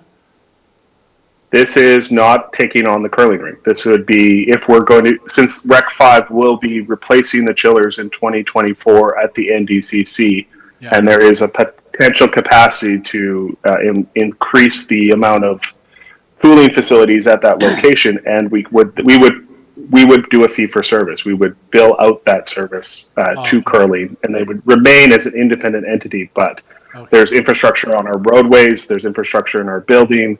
There would be things we would have to do, and we would have to go through those discussions, understanding who's going to pay for what, when, and why, to bring the overall cost of providing ice to that building at ideally a lower cost. Okay. Thank you. Potentially substantially. Yeah. Thank you. I will certainly note that down, and just a quick note. That's where I think Peter kind of has that bit of fund money there, kind of under the contingency piece. That if you needed a 5, that we've got some funding to help out with that. So that's some great news, and great to hear that there was that the rec commission was willing to listen to about that and to have curling clubs. So that's a very good positive step. Okay, I've got Director Innes and Director Arcan here today, and we were gonna share my screen again. This was basically right now, because there's kind of a combo here with Director Innes and Director Arcan, but maybe let Director Arcan go first. But just there's sort of our parks listing, which sort of has a number of, active transportation and some of the projects that Development Services is working on. But then there's also the work that Director Innes is working on. So I'm going to share my screen, talk about, again, with them, they can speak to, or we can speak to sort of the positives of what we have done this in 2021 and what we're seeing for 2022 and onwards. And so I'm gonna, like I said, I'll share my screen, and we'll maybe start off with you, Director Arcan.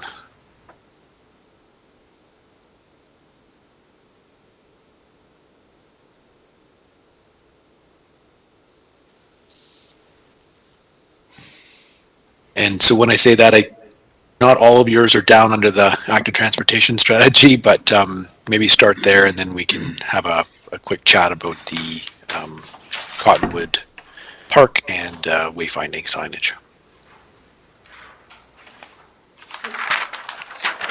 And if you are talking, Director Arcan, you must be having your thing on mute.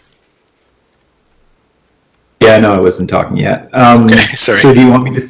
Do you want me to start at line item 914? Please. Okay. Okay, so as council know, we finally completed the bike route project along High Street and 3rd Street. And I believe we were relatively on budget for that. At the same time, we included, like paving, patching, and some sidewalk upgrades as we were there anyways, but it just made sense to do those while we were there, and we had the crews out. So, some of that funding came out from other parts, but in terms of what we were planning on the bike route, we maintained budget. And we did receive and close out our grant recently, just before Christmas there. So that's completed. I mean, it's not perfect. There's a few suggestions floating out there in terms of how to upgrade, how we could adapt it if need be. So we're going to continue monitoring it. We are doing yearly traffic counts, so we'll continue doing that and adapt if required. Bike parking at Lakeside Park. So that was something that we tried to get grant funding for to complete this year actually, and we weren't successful in getting the grant, so we parked it. But I think grant funding is going to reopen here shortly with the province, so we're going to try again. And I've met with the funders to kind of see it, and I think we were just kind of 2 or 3 down from making it. So I think it's just oversubscribed, of course, and a couple of elements that they would like us to elaborate in the application. So we'll continue doing that. Also, just to note, the federal government has finally come out with more details on their funding for active transportation infrastructure. So just came out yesterday. I haven't had a chance to really have a deep dive into it, but essentially from what I could see is they're covering up to 60% of the costs associated with active transportation infrastructure. So I'm trying to figure out what are the maximums and if that could be potentially combined with provincial funding. So if they can be stacked, we might be looking at, it could be a good time to tackle some larger projects. Now, we're not ready for any large projects this year, but something to keep in mind for next year, especially if we can get close to 100% funding on some of those big projects. Design work for active transportation projects. So we are continuing to work on that, and we had to hire, well, we still have Urban Systems helping us with that, and they're looking at a few different projects. So we're plugging away with them, and we're working internally, obviously, within our, working close to Public Works. And as you can appreciate, our road infrastructure is pretty narrow, and there's a lot of competing interests for that. There's on-street parking, there's buses, there's big emergency vehicles, big maintenance vehicles. So, we're working together to try and find, solutions to make these projects work, and at the same time improve our networks, transportation networks for all users. So if we're there doing upgrades, doing potential widening if required, let's look at the pedestrian side of things, and let's at the same time look at the motor vehicle side of things. So we're trying to make sure that if we're upgrading, we're doing it in a way that it's favorable to all users. So we'll continue working on that. That funding was approved last year, and we haven't spent it all. So we're still working within that budget. I think those are kind of the three main items there for active transportation, Colin. Yeah, no, for sure. Then I just also know that you're sort of tasked with that grant that you were successful on for line 8079 and 881. Oh, yeah. Okay, gotcha. So, welcome to Nelson Signs and Wayfinding Signage Strategy. So we did receive funding for the province. This was under the tourism dependent communities. And as council may remember, is before applying for this grant, we had a workshop with council, and we looked at council and other stakeholders, and we looked at a long list of items that could be related to, tourism infrastructure. And essentially we shortlisted two things, and one was signage in general, so kind of called it a signage overhaul. And so we received $350,000 in funding, and we added a bit more funding to that for a total of $425,000. Haven't spent much money on it yet. The only money we spent is on the sign competition. So we shortlisted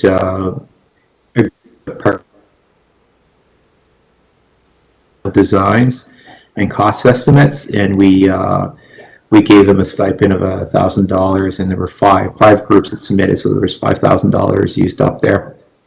And so this report is coming to council in February. So we'll announce, the results from the vote, and we'll have staff recommendation, and we want to work with council on the next steps. The second component to that is a wayfinding strategy and wayfinding signage. So we've got an RFP crafted. It's out with finance, who's doing final review of it, and we'll be going out to seek hiring a consultant that has that expertise, so to create what I'd like to refer to as a sign catalog, and also a map identifying locations where we should be looking at having clear signage that really points you to some of our destinations, and that signage be consistent and recognizable. So we'll be working with that on that this year. And we're feeling pretty comfortable that we'll be able to stay on budget, because we can adjust as required.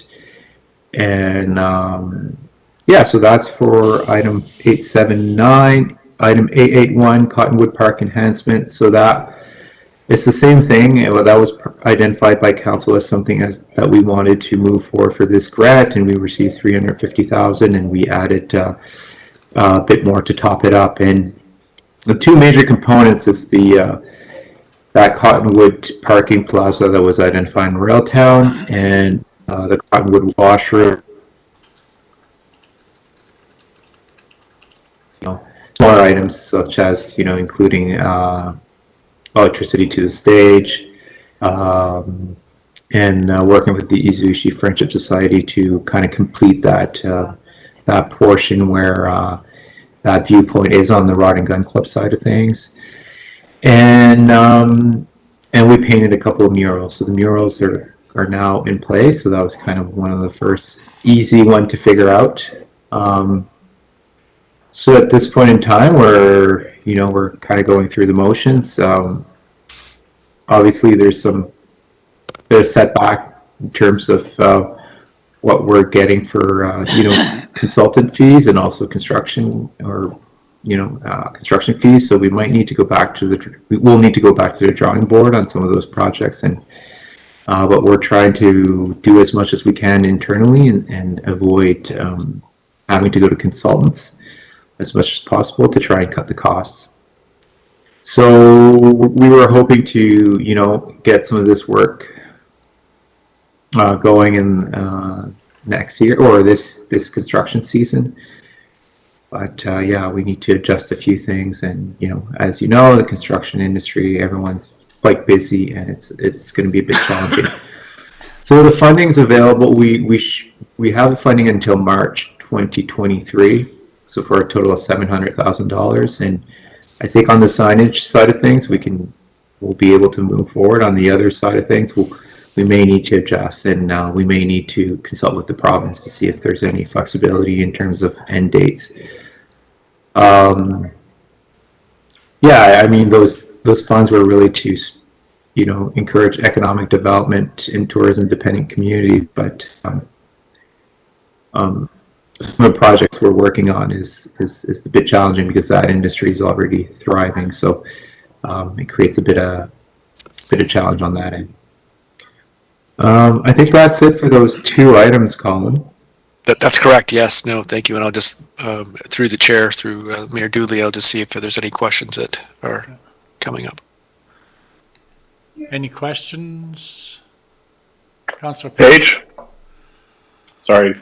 I just have so many questions. I'm just so curious. I'm noticing, as Colin would often say, that we have a good news story here as these numbers have fleshed out for the High Street. We came in under budget. And I constantly keep hearing people wondering about the speed reader. Did we purchase a speed reader, or are we just purposing the one we have around town? I think it was something we had earmarked some cash for. Yeah, so we didn't purchase an extra one. We're just we're using the ones we have. I believe we have 2 or 3, and we've been moving them in locations where we're trying to gather data. So there's one currently on View Street. I don't know if there's still one on High Street. I haven't been down there in a bit, but yeah, I believe we've got 3 in total. And what were some of the other areas we ended up getting some cost savings on that project?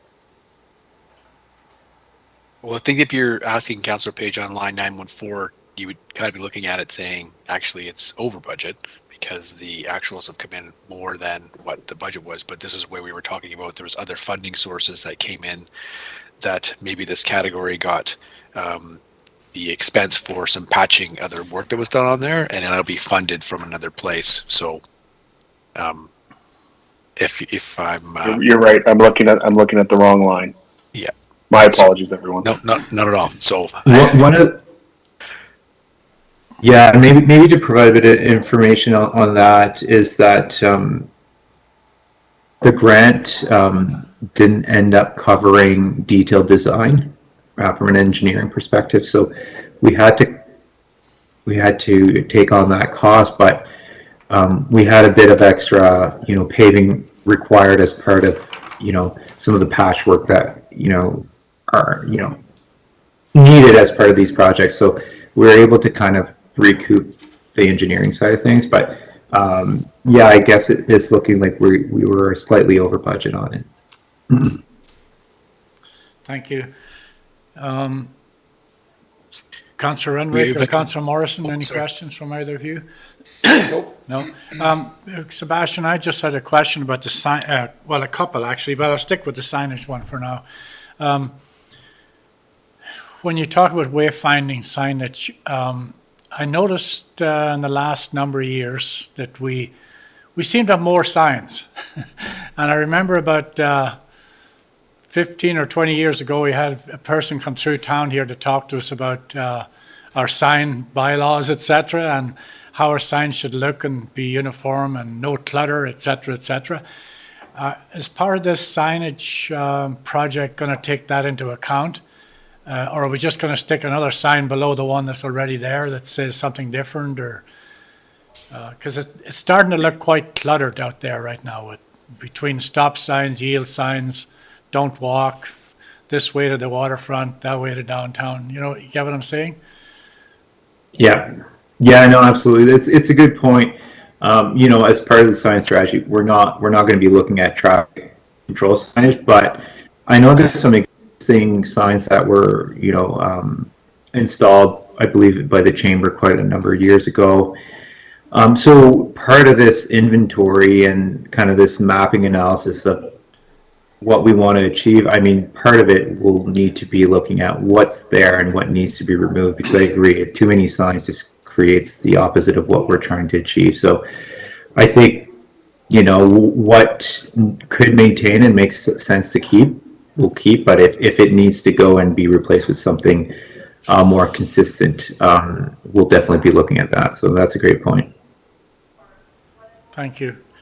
Thank you. And the other one was on the grant side of things, and I was just thinking about it over lunchtime there. So we have a number of projects, and you've identified a couple here on in your budget as well that are grant driven, really. And I'm just wondering going forward if we should be looking at each one of those, because some of them are like 60% dollars, some of them are 80%, some of them are 70%. If you understand what I'm saying. But then we're on the hook for the balance, which is, you know, fair enough. But and this might be more so for Colin than yourself, Sebastian. Like in each department, if we were to look at all of these projects in the various departments that are grant driven in some cases, maybe we need to have a sheet of paper that says what is the total commitment then by the city to the overall package of grants that we have out there, and is it actually doable before we go seeking out more grants that we have to put 30% dollars beside, or 40%, or whatever the number is.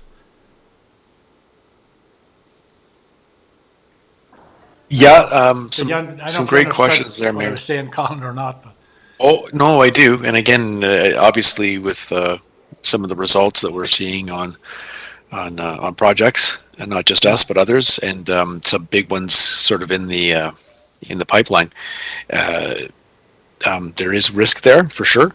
And again, we would always come and visit that with council, and obviously we try to mitigate where we can, whether or not that's by putting a construction manager or you know, holding what the design cost is supposed to be. But we would, if we knew about that, we would bring that to council to make sure, you know, is it worth it or not. In most cases, what I see, you know, we have had a big flood of construction projects, and I think we've been very successful. For example, we got the $7 million to deal with our water project, 100% pay, so you can't really beat that.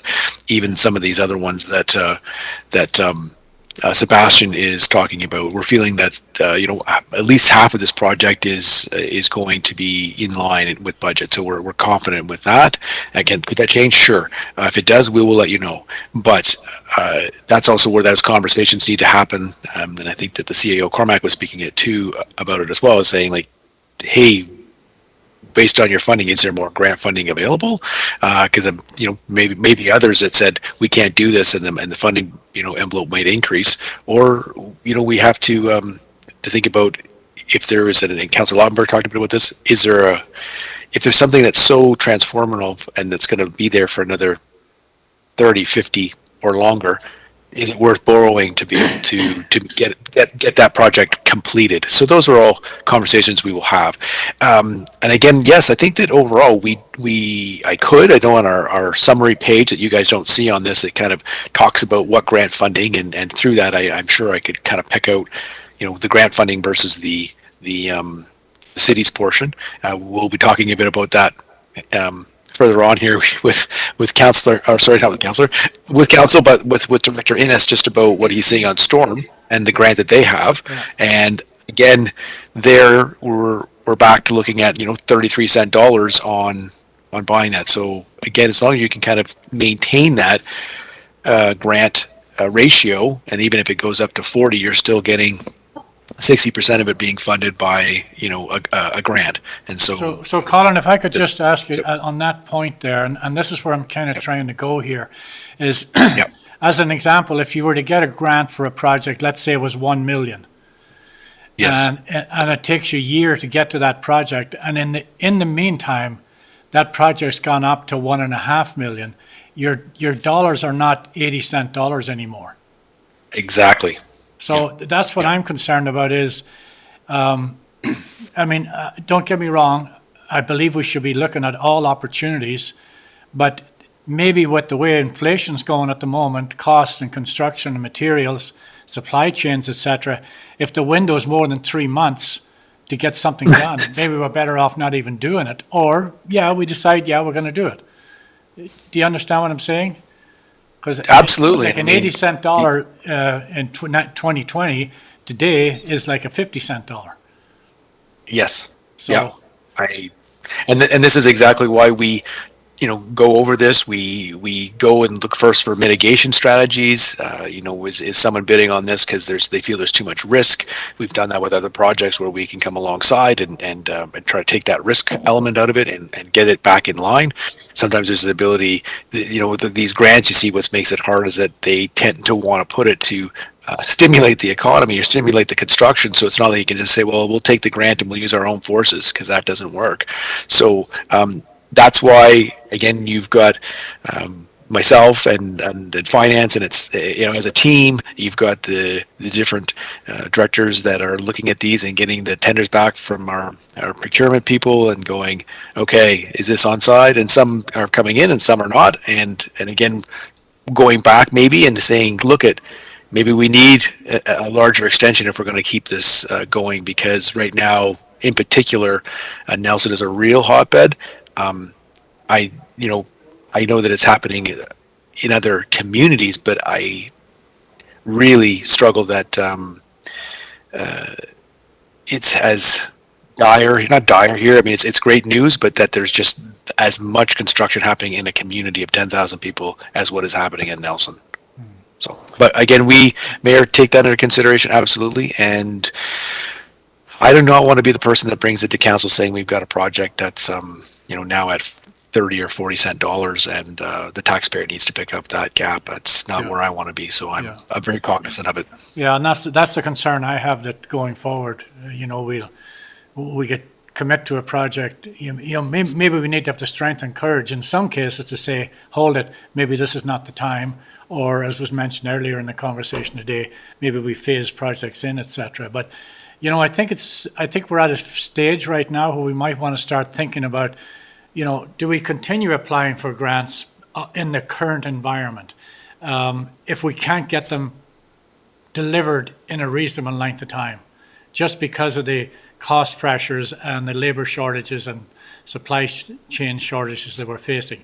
Because when we get the grant is solid. The grant is not, it doesn't come to us with an index figure on it that says, okay, if you're still around in 6 months, we'll index this to the cost of living or the inflation rate or whatever. It's $1 million and that's it.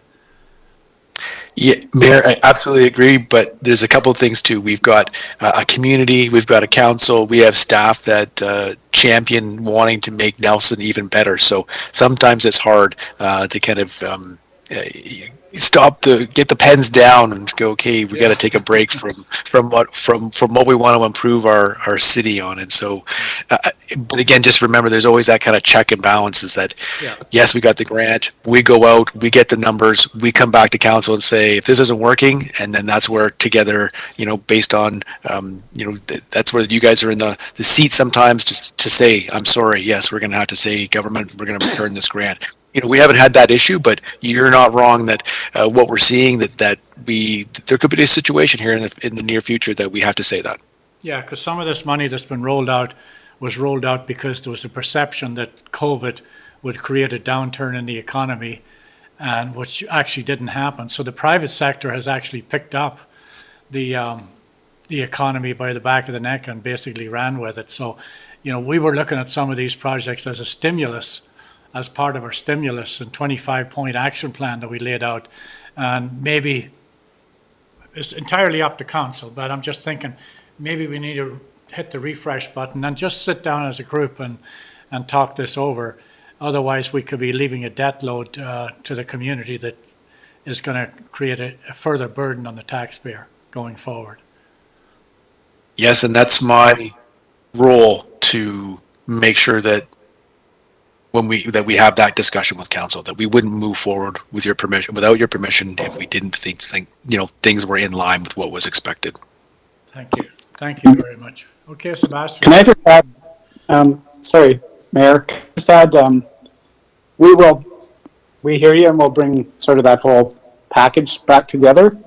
And I just don't want a perception out there that we have been just chasing grants. I think we do really good planning in the city, as, when Peter Sinstead was presenting the bubble graphs on all our condition of our facilities, we always look at, what the needs to manage and improve those facilities or these amenities. The Pier project is that Pier's kind of at end of life.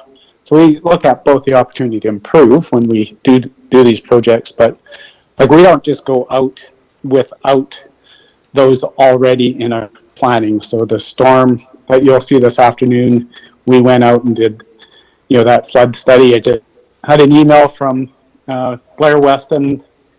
They're this year setting up to be a flood year. They're modeling that already. So when we're doing these projects, like I said, I just don't want the impression that we're just out, chasing grants.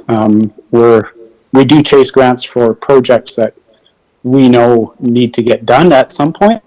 This current climate may not be the right one, but I just don't want the impression that we just chase grants because they're out there. We chase grants based on the projects that we want to do.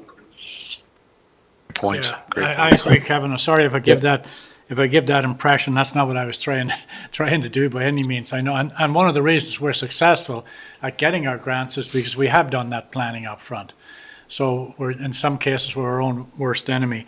But I agree with you wholeheartedly on that planning piece. But again, there has to be capacity and at the end of the day to deliver.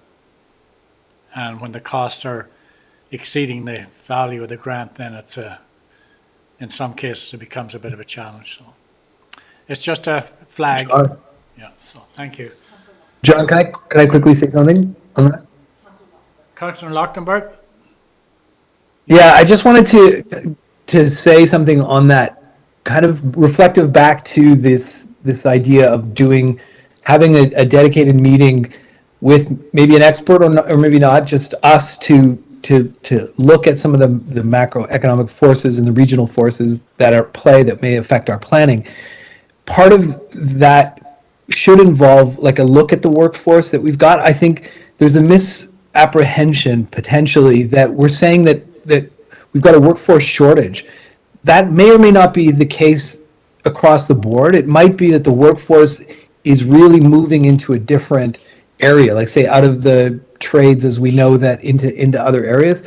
And part of what we need to do is prioritize some of our projects based on where that workforce is or the materials are or that kind of thing. Because I think some of the projects that we've got either on the books or that we could apply for going forward could deliver a lot of value to the city and also not be just all grouped together under the same heading, like with rising costs and things like that. Specifically, I'm thinking about some of the mitigation, the wildfire work, and the fuel treatment work in our surrounding areas. Stuff like that, maybe of a different kind than retrofitting a building or the pier or that kind of thing. So I just want to make sure that we don't blanket all potential work. We just have to, I believe, be a lot more strategic about what areas we focus on now because of where the workforce is or the materials or the costs pressures are. So I just wanted to make sure we kept that in mind. That's a very good point, Rick. Yeah. Okay, onward and upward. Okay. Thank you, Director Arcan. Looks like for right now. I think that's all that you're in on the capital side. I'm now going to turn over here to Director Innes and he's got a number of kind of starting at 8:51, sort of an update there, and we'll pick off, kind of go through this particular group here. And Dr. Innes, I assume that you're there. I know that you haven't always had the easiest connection, so I'll wait to hear. Hopefully coming through. Yes, you're coming through. Perfect. Yeah. Okay. Well, I think council had a bit of a view of what was going on up at Art Gibbon when last, I guess it was tail end of last summer, if I'm remembering correctly, where came up and had a look. So what we've got in the works here for this year is largely to finish what we got going on last year. And so there's the hill and slide that we had constructed, and we've got to finish resurfacing or coming up with a surface for that. We've got the big piece up there to get done is there's a shade shelter that is to go in. And so we've got North Mountain has been working with the Rotary Group on a design for the shelter. And so we've got a shade shelter that's coming. The city's going to be involved in that as well, doing concrete and footings.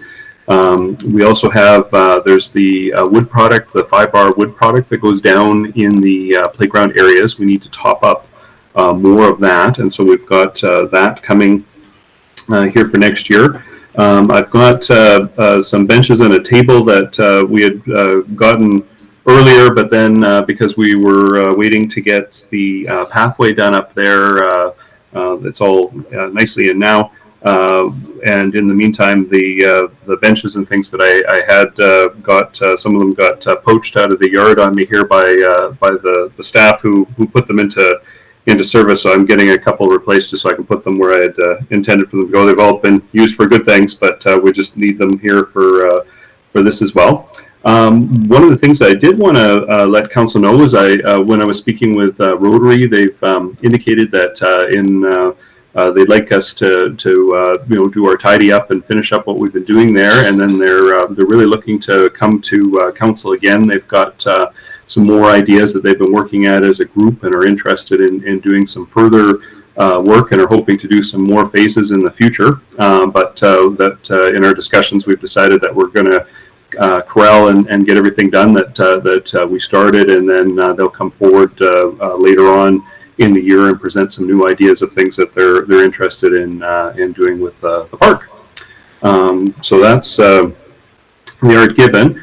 Under the disc golf one, what that is in the with the disc golf group, they had put in the tee-off pads and some temporary signage. And in part of that agreement, the city, in taking the disc golf course back from the Disc Golf Society, is the city had committed to finishing the tee pads and to do proper long-term signage. There had been temporary signage that had gone in, but now we're looking to actually put the permanent signage in place there as well.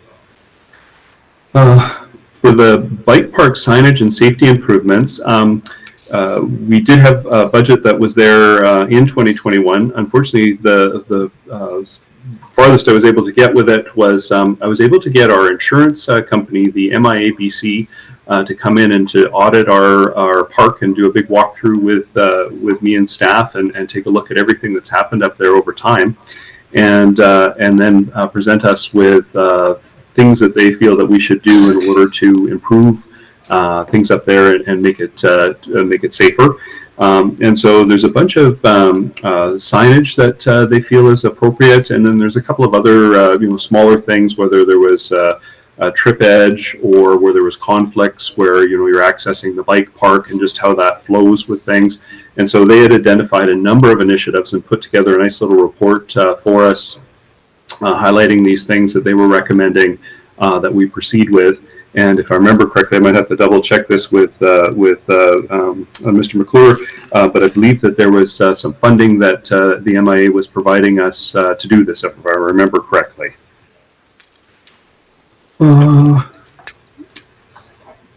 So where are we down here? Under the Queen E, I see we've got a question mark. I know that Jim Savigny's been doing all kinds of great work up there. Last year, he got a tremendous amount of things done. And if you haven't been up there to see what's happened with Queenie Park, I'd really highly encourage everybody to go take a look at it. He's been able to leverage quite a bit of external funding. I think the Blue Jays being one of the sources of funding, and really has brought that facility up a huge level in getting the fields been worked on. We've got better drainage. We've cleaned up things like the bathrooms. We've got the new ball pits there, and he's also got new seating that's in there. And things have really moved along a lot, and I've really got to give it to Jim. He's been worked really hard on that and has really come through on doing everything up there that he said he was going to be doing. So we'll skip over. Sebastian already spoke to you about the wayfinding signage and the Cottonwood Park enhancement. The park's washroom auto lock unlock systems. What that is we did some looking at kind of how our staff is resourced, and one of the big things that takes up a bunch of time in the evenings is having staff go and literally close washrooms. And what we're looking to do here, which is something that's been done in Castlegar, is to have those auto lock. And so what that does is it saves us having to go around in the evenings and to lock up the washrooms. I mean, we'll still have to go back in the mornings and make sure that we've done and inspected it and cleaned it, and so that the bathrooms open for service. But what this will do is it'll save a bunch of staff time in the evening, so we can go do other things with our staff, as opposed to doing the tour around to close the bathrooms. And then I guess too, looking at things from a greenhouse gas and perspective, instead of us going around and driving a vehicle to go and close all these bathrooms, it's something where the bathrooms would auto lock, and so that'll be a bit of a contribution towards reducing our emissions just in getting bathrooms closed. Just if I could just jump in there, Councillor. Absolutely. So a few things here. We'd hoped to get this done earlier, but again, common theme, supply chain issues with actually having the actual door locks themselves. So we have had an RP out. We have selected a vendor. They were having a backlog. Their hope is that we will get started on these.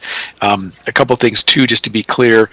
This isn't, because I think that it can be a concern for mayor, council, community, that they would just lock and then people would just sort of stay in them or act in the not appropriate ways. So the goal here is that in having them lock at night, but having a cleaning duty that goes sort of in a time frame to make sure that they are, no one's living in them kind of thing or staying in them past their time, and then making sure that that's clean and then it's locked and then it will auto open in the morning. So the whole idea here is in our workforce or other means is to make sure that as they lock at night and then as people are required to do any cleaning, that is taken care of, and then they are closed, and then in the morning they would just automatically open.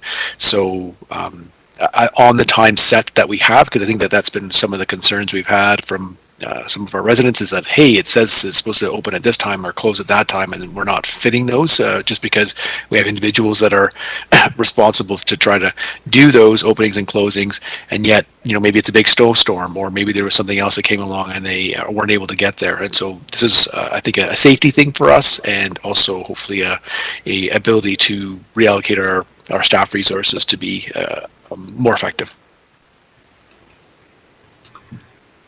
Okay, so the next ones I had here were the bear bins, and what those are, well, for the metal style bin with where you've got to slide your hand up into it to open it up to get the bin opened. So there was a map that the WildSafe folks had given us with locations to replace bins, and there was, if I'm remembering correctly, there's about 30 bins that were left to be replaced. And so what we're looking to do here is to get those into place here over the next 3 years. The city had done a bunch of them I guess it would be a number of years ago, but then we kind of pivoted in what we were doing, and we offered bear bins to the community, and there was a program here in which you were able to buy a bear bin through the city, so you had your own bin that locked. But what we're looking to do here is these are the ones that actually go into the park, and so this is for us to be able to finish off the work that had been started there and to get these bins into the park. And hopefully to make it so there's no bear encounters or anything like that, because we don't have bins that the bears are able to get into. Next line down, we had tree replacement, and we've taken this out because the city doesn't really have a well-articulated tree replacement plan per se. We do have a bylaw that deals with trees. And of course, if there was something that was damaged and did need to be replaced, we would deal with that. But we don't have a set replacement pattern to go into place. And actually, one of the things that I'd like to work on would be what we have in our bylaw, and as far as tree replacement and just trees in general, and do an update to the bylaw. I can't remember when it had been done, but it's been a number of years, and I think it's due just for a little bit of a revisit and an update. The lakeshore erosion mitigation and shoreline revetment. Now that was a program that had been developed up to armor up along our shoreline to try to protect it from high water events like that you had when the lake had come way up. Of course, all of the property, or a lot of the property that's on this side of the railway tracks, is infill that from where the lake had been originally, and we don't want to lose park space or anything like that due to damage from the water action on the shoreline. However, this was something where we had applied for grant funding, and we weren't able to achieve the grant funding. And I had said to Colin that I don't have any particular places where I'm concerned at the moment that we're going to lose great big piece of shoreline. And I think this is something that we've got some locations where, if there is funding that could come in the future, where we could armor up our shoreline, but with lack of a funding program that was available to do that, it didn't strike me that this was something that we needed to continue to carry into 2022. I didn't have a set location for that work to proceed.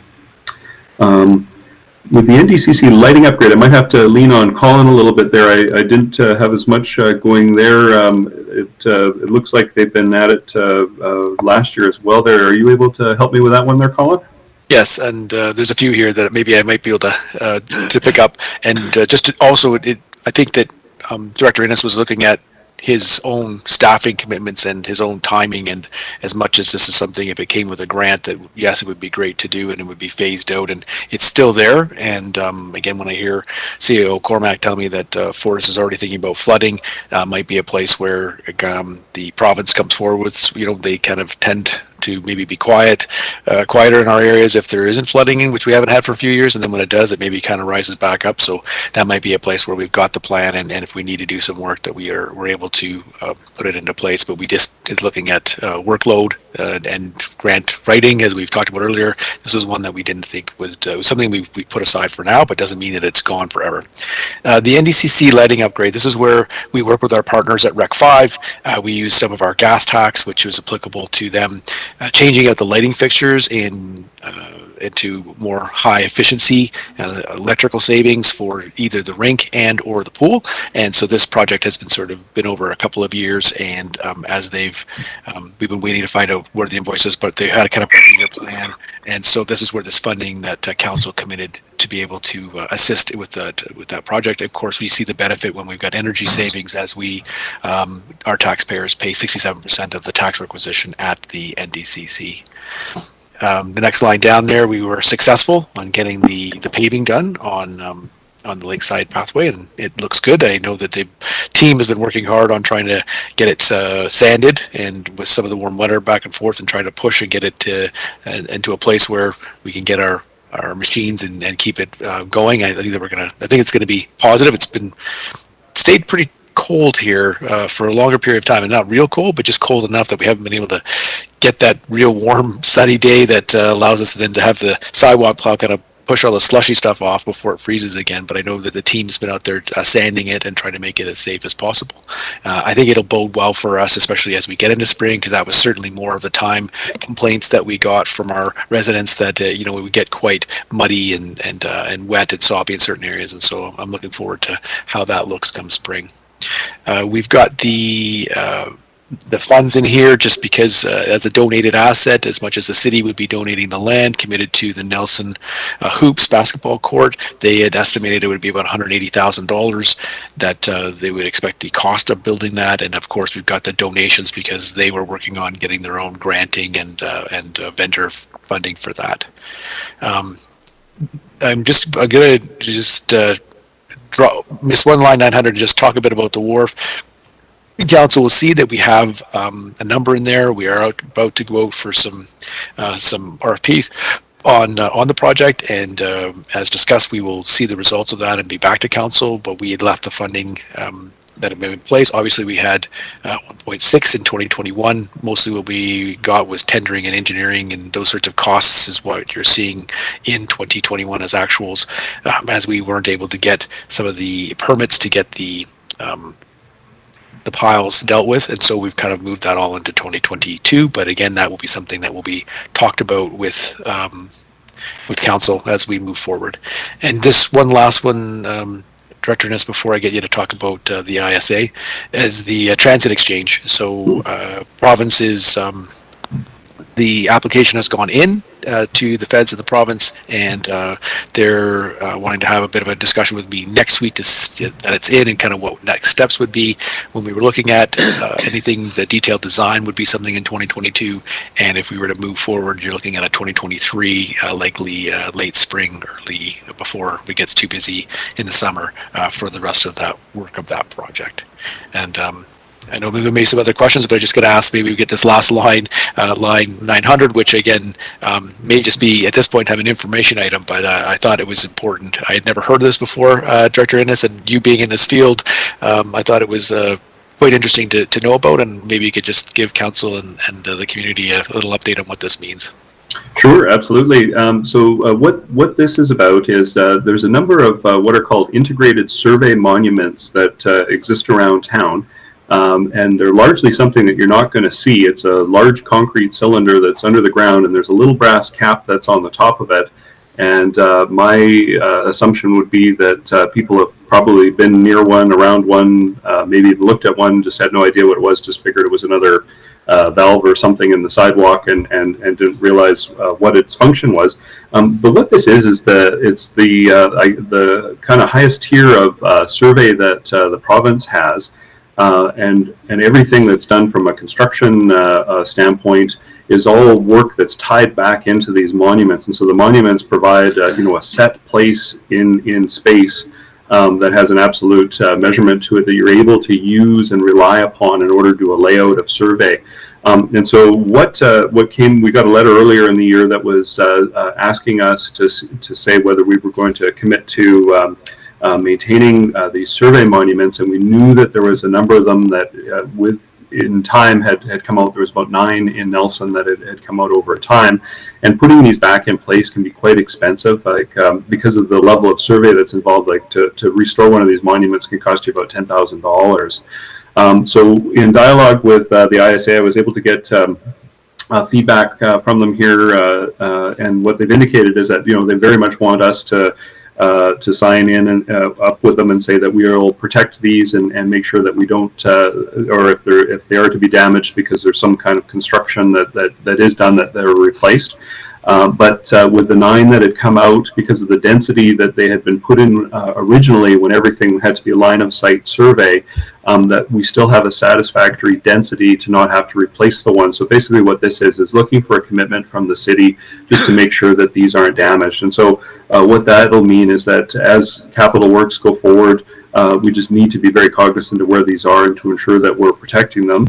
But these are very important things, and it's not only the city that would make use of these, but if developers are doing development on private property, again, their surveys will be tying back into these monuments. And so I think that the city indicating that these are an important thing that's there, and that we want to ensure that they're protected within our city is very important. And I was relieved to hear that they weren't needing the ones that had come out over the past 15 years, needed to have those replaced. And so this is more something about what the city would be doing on a go-forward basis, just to ensure that we keep this important survey asset in place and that it's available. Director, and it's like at what time? Because this is in each community, or like older communities like ours would have them, but are they in every community? And when would some of these have been created? Well, I imagine that Mr. Ray Johnson probably wound up establishing some of these. I would think so, because I know he did an awful lot of survey work in and around the city of Nelson. But yeah, these are all over the province, and they would have a lot of them would have started going in a long time ago. I don't know when they would have kind of peaked in their installation, but yeah, most of these will have been in place for a very long time. Okay. So that was sort of the parks 2021 explanations and what we've got for 2022. You'll notice that after 2023, we don't have anything else we're going to do in parks. So that maybe answers the mayor's question on grants and whatnot. We've just decided to give up, and we're not going to do anything. Are we cutting the grass? But plant some grass, yes. Colin, I noticed on the basketball courts, I noticed there's flagging down there these days. That's quite possible. I know that they were sort of marking out, I think, what space. I know that I don't. As far as I'm concerned, they haven't moved forward with any actual commitments or timelines. At least I've not been communicated at all with Nelson Hoops on. I know that they've got some of their contractors willing to donate, and whether or not they're preparing for spring. But it wouldn't surprise me that there's some flagging, but I'm not aware of any imminent work to be done, Mayor. I was just thinking maybe they're further ahead than we think they are. You never know.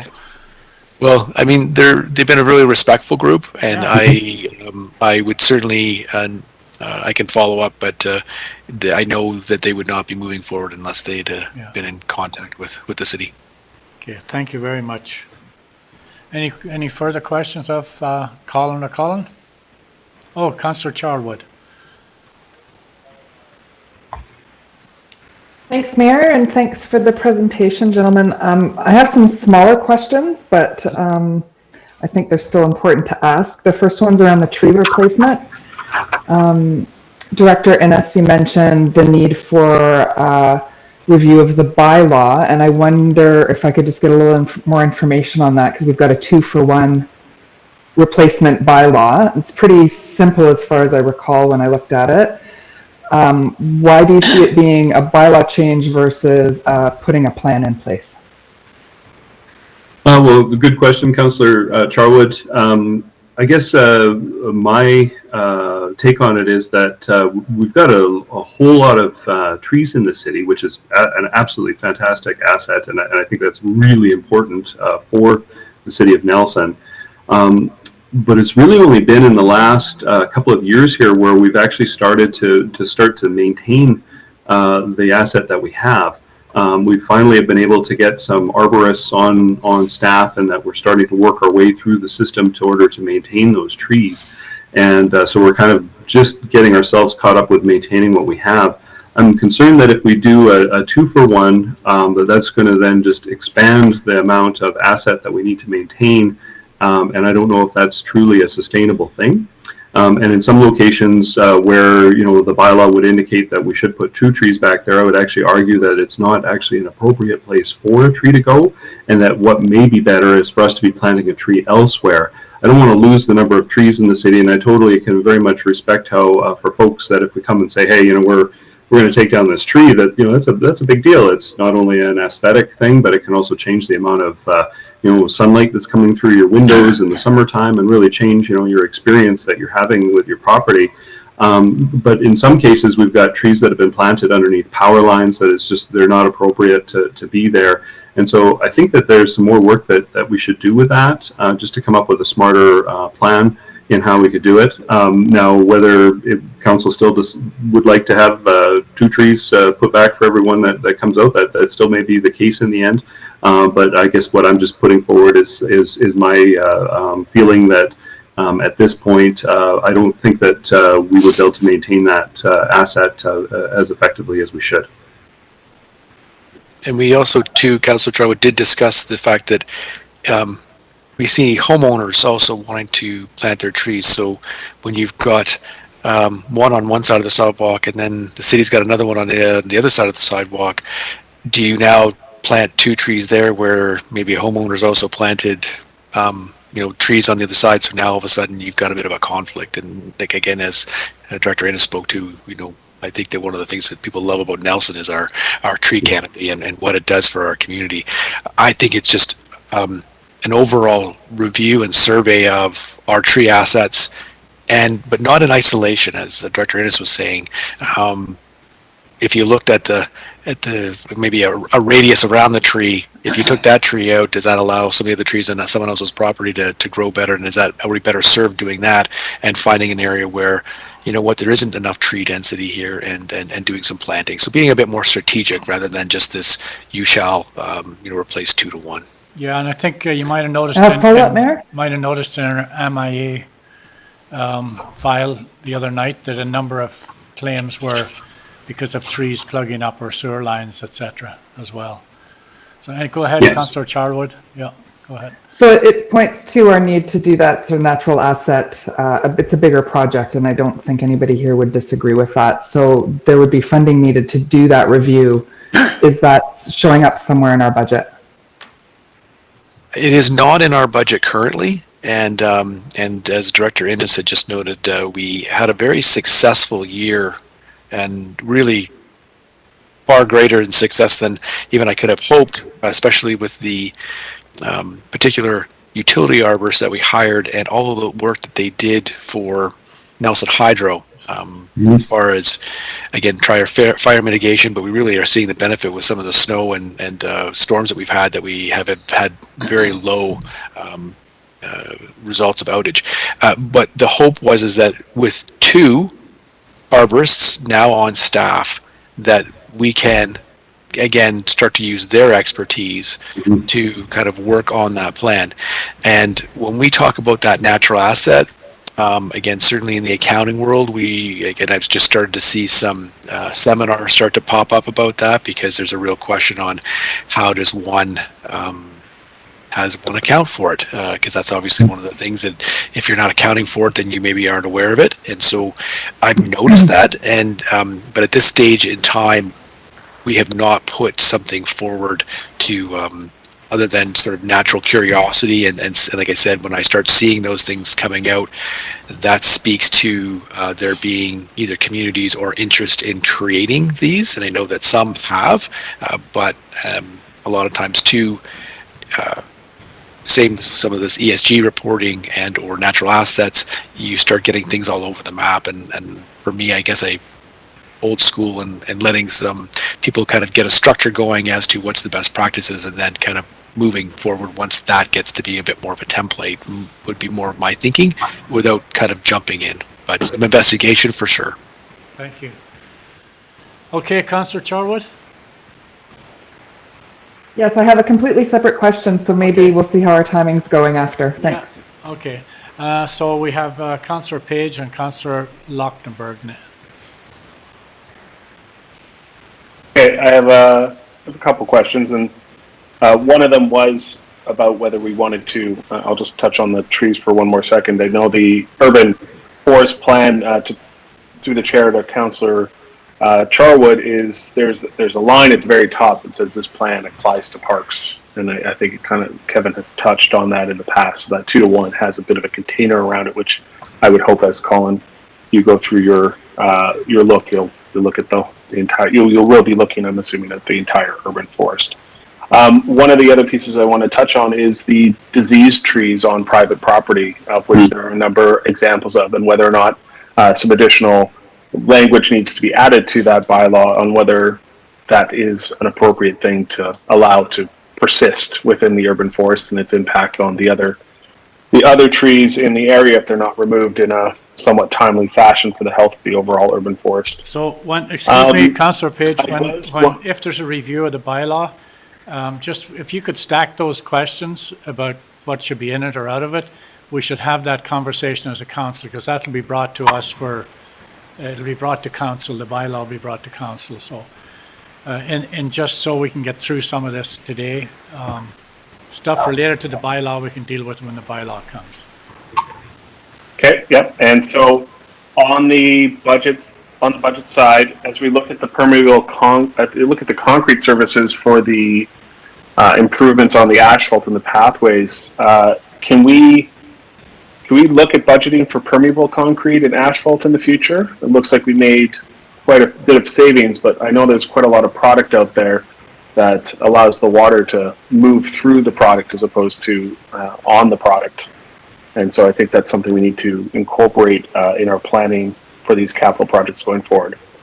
And then finally, and I'll try and get, I appreciate the time I've taken today. I dropped a link for everybody, but there's a lot of places that are now starting to use Christmas trees and collect Christmas trees for shoreline protection around. And I'm wondering if we have seen any of that, or if we've been working, maybe this is something we should refer to the Friends of Kootenay Lake, but it's programs that municipalities and jurisdictions are now running where they will collect the Christmas trees and put them along the shoreline for fish habitat and to deal with the erosion that happens. And it seems like we are obviously producing Christmas trees every year. Maybe there's an opportunity to repurpose those in an ecologically sound way, and also keep our capital spends on some of this erosion to a minimum, given the money we're looking at.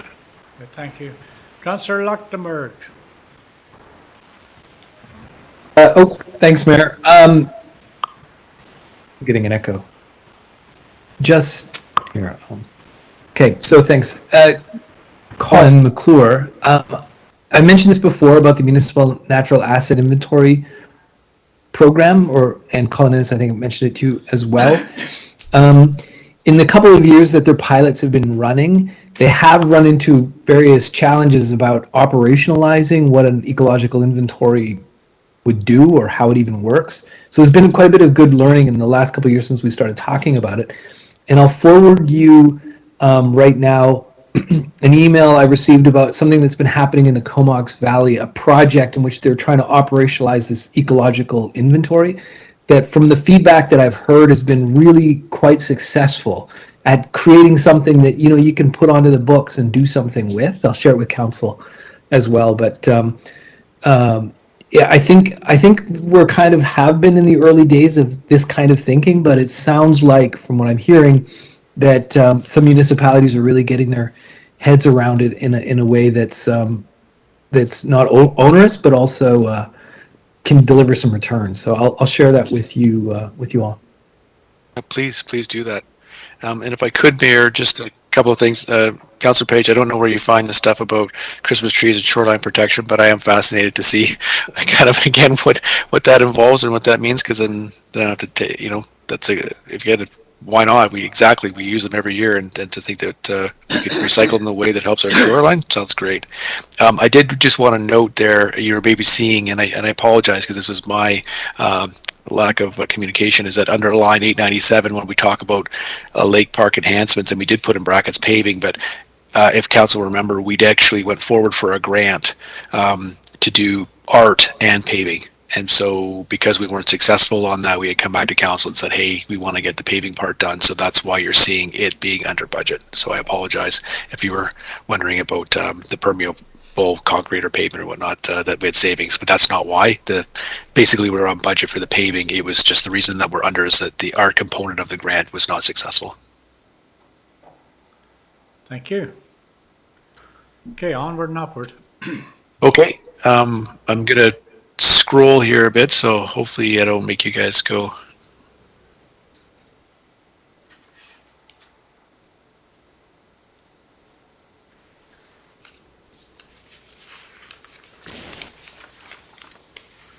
Okay. So I was going to talk about a few items here, and I kind of be relatively high level because there's still some work to do on some of these. We just got them in lately, and so I've got some questions. And again, we always bring this back to council, sort of in a final project. But you'll see on the police department, there have a request for 2022 has to do with FOB, so fob access control project, which also means some rekeying. They were noticing that the J key has been the same J key since 1992, and so just with the police station and how many people have left or gone, that there's a potential that there's J keys out there that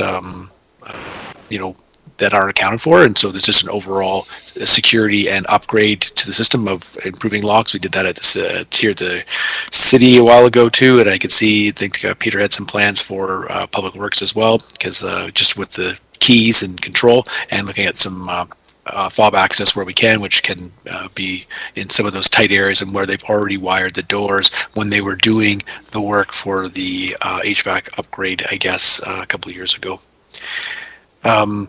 For the fire department, they had a couple of requests here, and I think some of the numbers in 2023 are a bit higher. I think there's a double counting going on, but I will confirm that.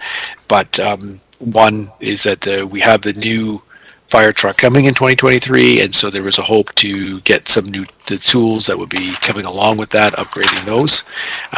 Another one here is an interesting one, and I kind of saw a few of these, and maybe not in the same way, but probably council as well, in certain areas for fire, where they've got these bladder stations where you would have them around town that basically would have water and hose and that sort of thing, that if you had issues or embers and that sort of thing, that these could be deployed around, and whether or not it's just for the resident itself, if something was happening, that you would have this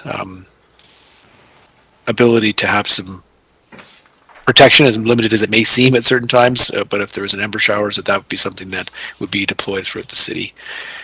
The other request here is about compressors, two different styles. One's for the station, has to do with, I guess, on the trucks themselves, and then in 2023, I should say, they're looking at, apparently they're investigating, but wanted to bring to attention that they had gotten some feedback that there may be a requirement to upgrade or change the air compressor that fills up their SCBAs with oxygen for fighting fires and whatnot. And so that's something he just wanted to raise with council and put it in here. There's still investigation going on. Colin, could I ask as you they go down to line 448? Colin, do you have just a moment? Could I ask you a question, if you don't mind? Certainly. Yes. We went from working with Colin Innes to a whole other page here now that doesn't seem to have a hell of a lot to do with him, and he's still here. So, oh no! And then I have another page that there is a lot for him to do on. Yeah. So if you give me the time, I will be there before you could even finish your sentence. Well, that's assuming there's no questions or anything on this page, right? But there's very limited even for asks for 2022 or 2023. So I'm feeling pretty confident on that. Okay, fair enough. I'll make good use of Colin's time. Don't worry. This one here was a bit of a surprise. Again, in some ways, but we had in the dispatch station, which is up at the police station. We had a placeholder as they were getting investigations for having a proper ergonomic station with the number of screens, which I think they have up to 6 that they're monitoring, whether it's cells or different cameras, and needing them to be able to lift and it's best practices so that the people aren't sitting all day, that they can lift and stand, and kind of getting it revamped. Now we do have a reserve, the 911 reserve, where we kind of keep putting funding into each year. Hasn't been touched for a number of years. There is enough funding here in the reserve to cover this cost, and will leave about $20,000 left over. But this is one of the asks we have. We are looking at making sure that we've got a proper costing on that. This was a placeholder as well because they did get a quote, but there's some work going on, and we will come back to council with a final on that one. And just here's mostly a follow-up for the library. In that due to COVID, some of the work on the Community Tech Hub project is being pushed into 2020. too, unfortunately, and the same with the RDI check-in, that there's some additional costs that are sort of flowing into 2022 to finish off that project. I do know, Councillor Page, I believe you're on that board there, or liaison. The librarian was wondering about the computer refreshment, and I wanted to confirm that those numbers, the refreshment and what we charge the library for having the computers, is inside IT's budget, and looking to be, the public computers are up for replacement in 2023. And so now I will turn the page, and we will get Director Innes back here, and we will go through a number of the items that he's got under the street improvements, and I do have a bit of I give it a hard copy to Director or Councillor Renwick and Mayor Dooley, and one will be in your rest of Council's box. It's kind of it was too big to email out. I don't know at this stage. I just didn't do it, but I can. But I'll show you sort of where our paving program has gone, and I think it's again a real testament that when staff get the opportunity, Director Innes had come and spoke to council, and we talked about raising the rates for the for parking meters, and part of that was for our overall transportation network, whether or not that's your active transportation, sidewalks, and paving. But if you take a look at what we've been successful to do, and what we're going to, in the 4 years that we've sort of been involved in this, I think the map really speaks to what a great job we have been able to do with the dollars we've been receiving. Now, this is just on the paving.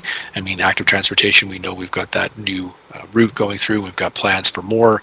Again, the sidewalks, they asked me about a sidewalk map, and I just said, I think that's too detailed to be able to show the sections of sidewalk that we've improved. I don't think it would, visually wouldn't be very valuable. So I do have one I wanted to show council, just on the map of what we've completed in the last 4 years and what the plan is for 2022. But I will turn over the section here to Director Innes, as he can kind of walk through kind of lines 523 to 543. Before we go there, were there any questions on the previous page that Colin presented to us? I've got a quick one. Okay. It's a comment on the IT refreshment of the hardware at the library, and I appreciate we'll be seeing a refresh across the line in 2022, and I would maybe advocate for a little bit of a budget on an ongoing basis throughout the years. It's been my observation, and this is a best practice we use, obviously coming from my business experiences, to make sure that we're refreshing things a few workstations a year, as opposed to all workstations in a chunk, and just being down there at times when you get to the end of those 5-year cycles or 7-year cycles, depending how you're going around things. You've got buttons that are breaking, you've got things that are failing, and it's kind of better sometimes to be able to lift the worst machines off the floor a couple at a time every year. So I would just make that comment, if we can in the future start to spread those out as little trickles of replacements versus a sweep. Great point, and I think that Director Markin talked a bit about that this morning. Again, I guess what I was trying to point out was there is refresh going on, and yes, there are up and downs. I think the particular question, from the librarian, was the public ones. I think they had gotten a grant for those, and so again, we are looking at some of the refresh that we've had, and some of those that are lightly used might be, again, something that we can make some changes even earlier than 2023. But I just wanted to flow back that those were in the list for renewal in 2023. But it's a great idea as well to have them sort of offset as they go along. Thank you. Councillor Charwood. Thank you, Mayor. This is a question for CFO McClure. Going back to financial decision-making and process, I'm curious, it's a small example again, but I'm curious around, we've got the FOB project at the police station.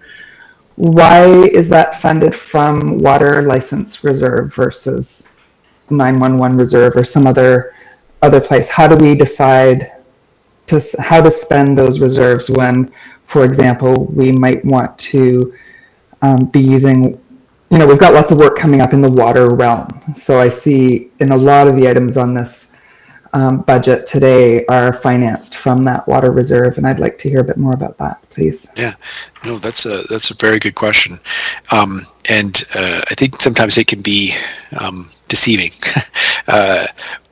One of the challenges that we face is that there are certain funding streams, and one is the one that created the water license reserve has to do with the fact that the city negotiated and fought hard to get a certain funding portion on the loss of our water license to go to the city.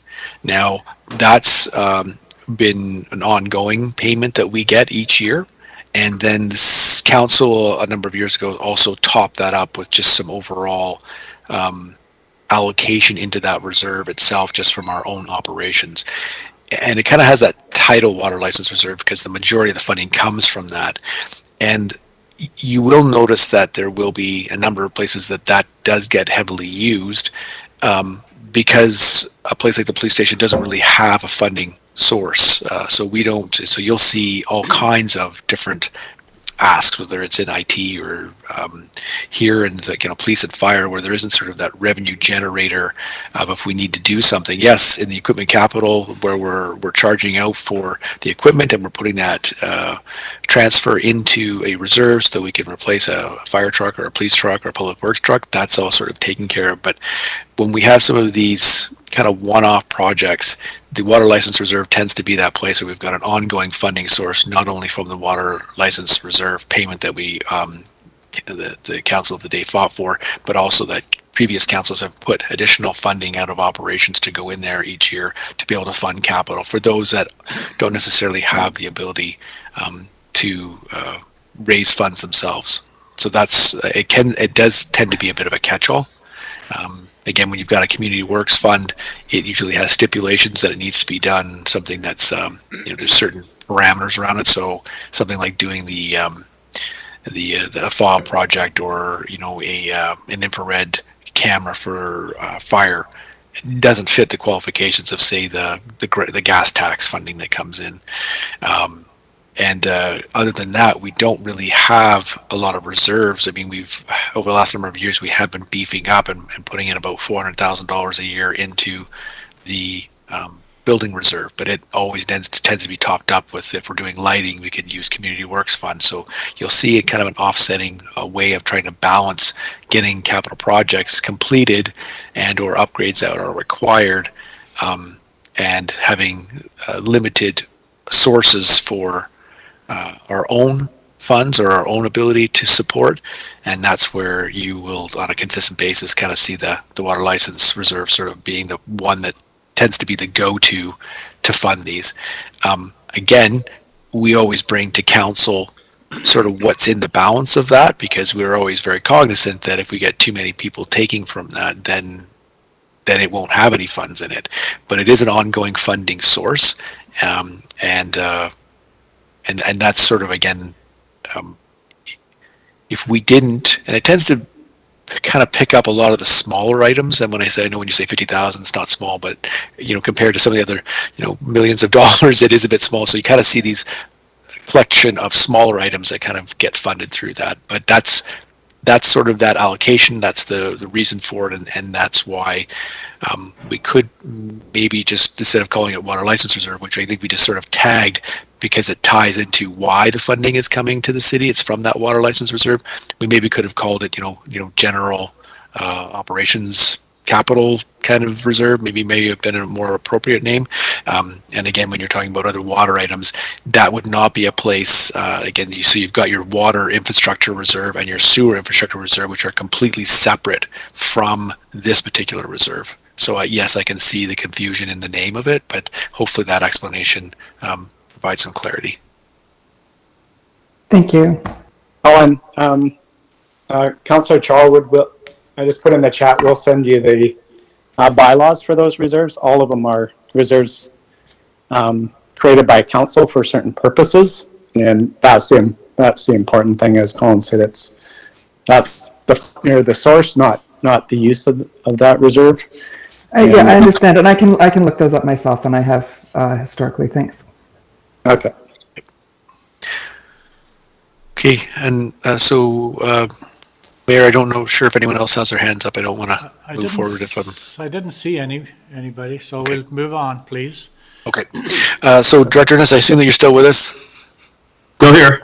Okay, so maybe I'll get you to talk about this, and I'll share my screen here with the, hopefully it comes up here, with the paving plan over the last couple of years.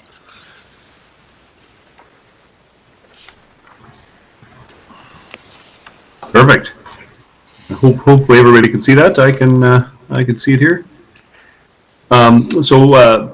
The city's been, of course, engaged in doing a bunch of paving here over the last number of years. When I had first gotten here, we had started with a much reduced paving budget, and I had done a survey through town to take a look at where we were at, and took a look at our replacement cycle. And what we did is we made a case to council that we should enhance the amount of money that we were putting into pavement, with the idea being that we were going to maintain this asset, so we would keep our pavement quality index stable, and that over time we would maintain the asset, because there's a lot of pavement.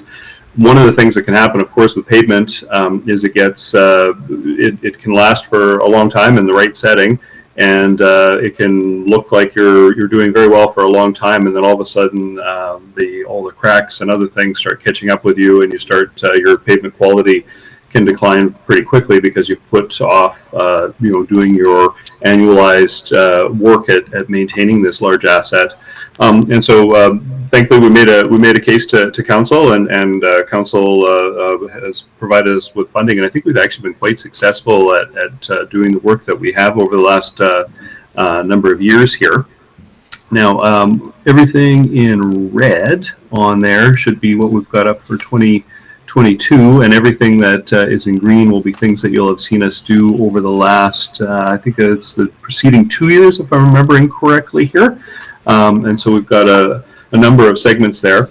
So the selection of these segments will occur in a variety of ways. There's, of course, some of the initial survey work that I had done that Rob Nystrom would then take a look at. The other thing that he's doing is going out and taking a look at things in the field and seeing how things are performing. We evaluate that against where we're looking to be doing water works and other buried utility works.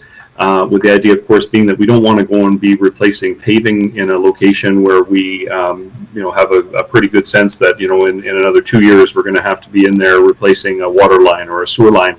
And so after balancing all of those various variables, that's how we come to selecting the paving, and of course, with capital work that we are doing, we try to tie that into the paving work that's done. So I think we've been quite successful here over the last number of years. We've certainly gotten a lot of work accomplished. I think this will go a long ways in maintaining this asset for the city for the long run.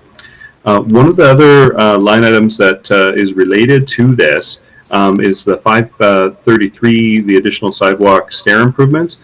Not all of this would be directly related to the paving program, but when we do our paving program, it doesn't make sense sometimes to pave up to a broken curb, or we're missing a chunk around a basin or something like that. It doesn't make any sense to leave a rough edge, and so we'll wind up replacing either some curbing or a letdown in order so the paving and everything can tie into that. And so there's a number of smaller locations where Rob will wind up using the additional sidewalk stair improvement concrete money, and that's largely to help with what we're doing in paving, as well as just to address there'll be some locations where we know that some work needs to get done that isn't related to paving, but Rob will do that as well. I guess I'll keep moving along here. For line item 531 catacomb upgrade, there's 5,000 in here. Unfortunately, we hadn't been able to get things actioned last year. What this is of course the sidewalk underneath right beside the Hume Hotel. I think all of council is aware of the catacomb that's underneath there, and that's a suspended sidewalk, and I don't know if council is all aware of that, but there's a large void underneath the sidewalk, which we call the catacomb. And so that had been identified that we need to do some cleaning in there just to make things a little bit more visible, because everything, of course, is covered with dust and cobwebs, etc. And it just needs to be properly inspected, because, of course, there's a lot of metal that's being used in order to suspend all this concrete, and we just want to make sure that we don't have corrosion or other problems that are coming in, because, of course, it's a very well-utilized sidewalk, and we just want to ensure the safety there. And so this is something where this is inspected and has been inspected over time. I can't honestly remember the last time we had a proper inspection done there. It's been a number of years now, so I do think that it is due for that. There is some money coming earmarked in the future for if there is some repair that's required there. I mean, I'm hoping that once we have it inspected and looked at, that if anything needs to happen there, that it's minor and that we're still in good shape to proceed there with that. But anyways, that's what that one's about. Colin, could I just A little further, Colin, if you don't mind, on that catacomb, for those that are not familiar with the long story around that particular thing, Colin, as an example, people have asked me over the years, why don't we just fill it in? it's a very big hole to fill. Right. Number one, big hole to fill, and then the way there's the Hume Hotel has a bunch of, like, there's some old basement window portals and things. At one point in time, of course, that was all exposed to the outside before that was all covered in. But yeah, I'd say largely the biggest rationale for not filling the hole is that it's actually, there's a tremendous volume of material that would need to go into there in order to fill that hole. Yeah. Okay, I know where there's some snow. That's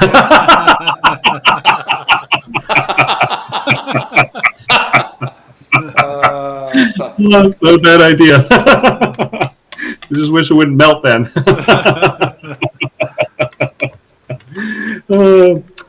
So anyways, continuing along here, Kootenay River and Canal Bridges. Now, I think everybody, if you've been out to the power plant, you'll know that there's a couple of bridges that, even though they're outside of what we would consider the city limit proper, are actually bridges that are assets of the city.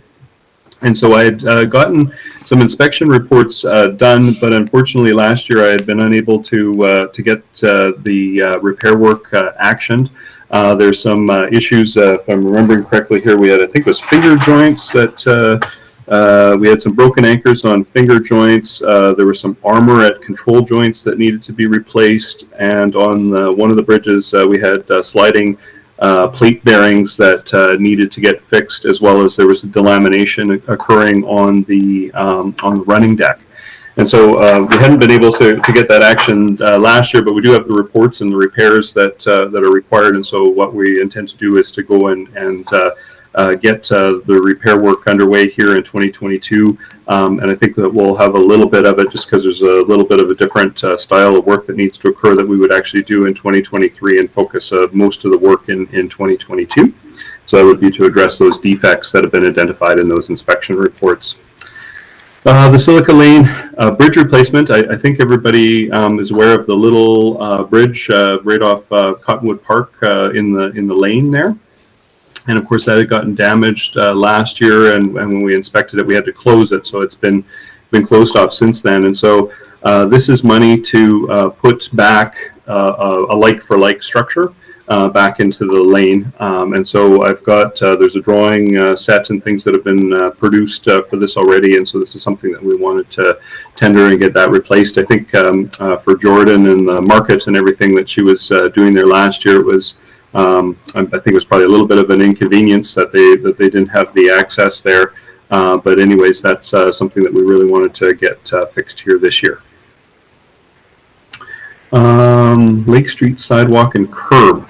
Okay, now I think the question mark here, if I'm remembering correctly, Colin, was just we were trying to get Sebastian has provided Charlie and Rob down here with some more indication of what we were looking to get done there along Lake Street. My understanding is that we're to put some sidewalk and curbing in there, as well as to establish a bunch of parking meters. And my recollection was that the 40 represented money for parking meters, but we were just getting the figure put together here for what the concrete and curb works portion was going to be. Yeah, I think that we were just hoping that with your estimated, you would get a better, more, lack of a better word, concrete sense of of what the cost would be. And we did sell some of the properties there, some of the to proponents, and that's where you're seeing some building going on with the charcuterie that's there, and also Glendale Tire. So we're taking those funds and going to be earmarking those into funding this this sidewalk upgrade on that side. And just before we leave too, I know that you have the retaining walls is kind of an ongoing thing that we have here at the city. I'll let Colin speak to that, but I did also want to speak that the corporate officer Winton had been in touch with a particular group that's been wanting to have an LIP or a local improvement done, and so we have some processes, but council should be seeing that in the near future, where we're going to pave a street. Now, part of the bylaw, the city is responsible for 65% of the cost of that, and then the rest of that cost is then borne by the homeowners in the area. So I think that we've, this council and a few before have been on. There's been a number of people that have come and spoken about unpaved areas and dust and or gravel running, and so we had a group come forward and say, yes, we want to put our names forward, commit as a community area there, and sign on to put a local improvement in place. So we're very pleased to be able to put that in our budget and work with those particular homeowners and to get that area cleaned up for 2022. Thank you. Were there any questions there? I think I see a hand sticking up. It's the hand you always see. The hand that never goes down. The hand that never goes down. Is your arm not tired yet? They say keep learning, stay curious. Hey, at least you're here. I'm always here. So the Lake Street improvements that are going on down there, I'm wondering, are we budgeting for some trees along that street, and are we looking to tie into the stairway that comes down the Josephine right-of-way? Because there's a real broken connection that kind of happens there as you get down to the youth center. So if we're doing work in that area, are there some additional amenities we might want to be considering to bring the level up a little bit and then tie back into the street to get us people back up and down from Vernon? Yeah. Now, the one thing that I do know is that this particular side of Lake Street, I think that maybe Councilor Page, you realize that that's would be kind of quite a ways from there. So it's sort of running right here from the charcuterie right out of our city hall. So you've got the curb on the right hand side, and right now we have some sort of drop downs and people are kind of parking in that area. So that's where that sidewalk in particular is going.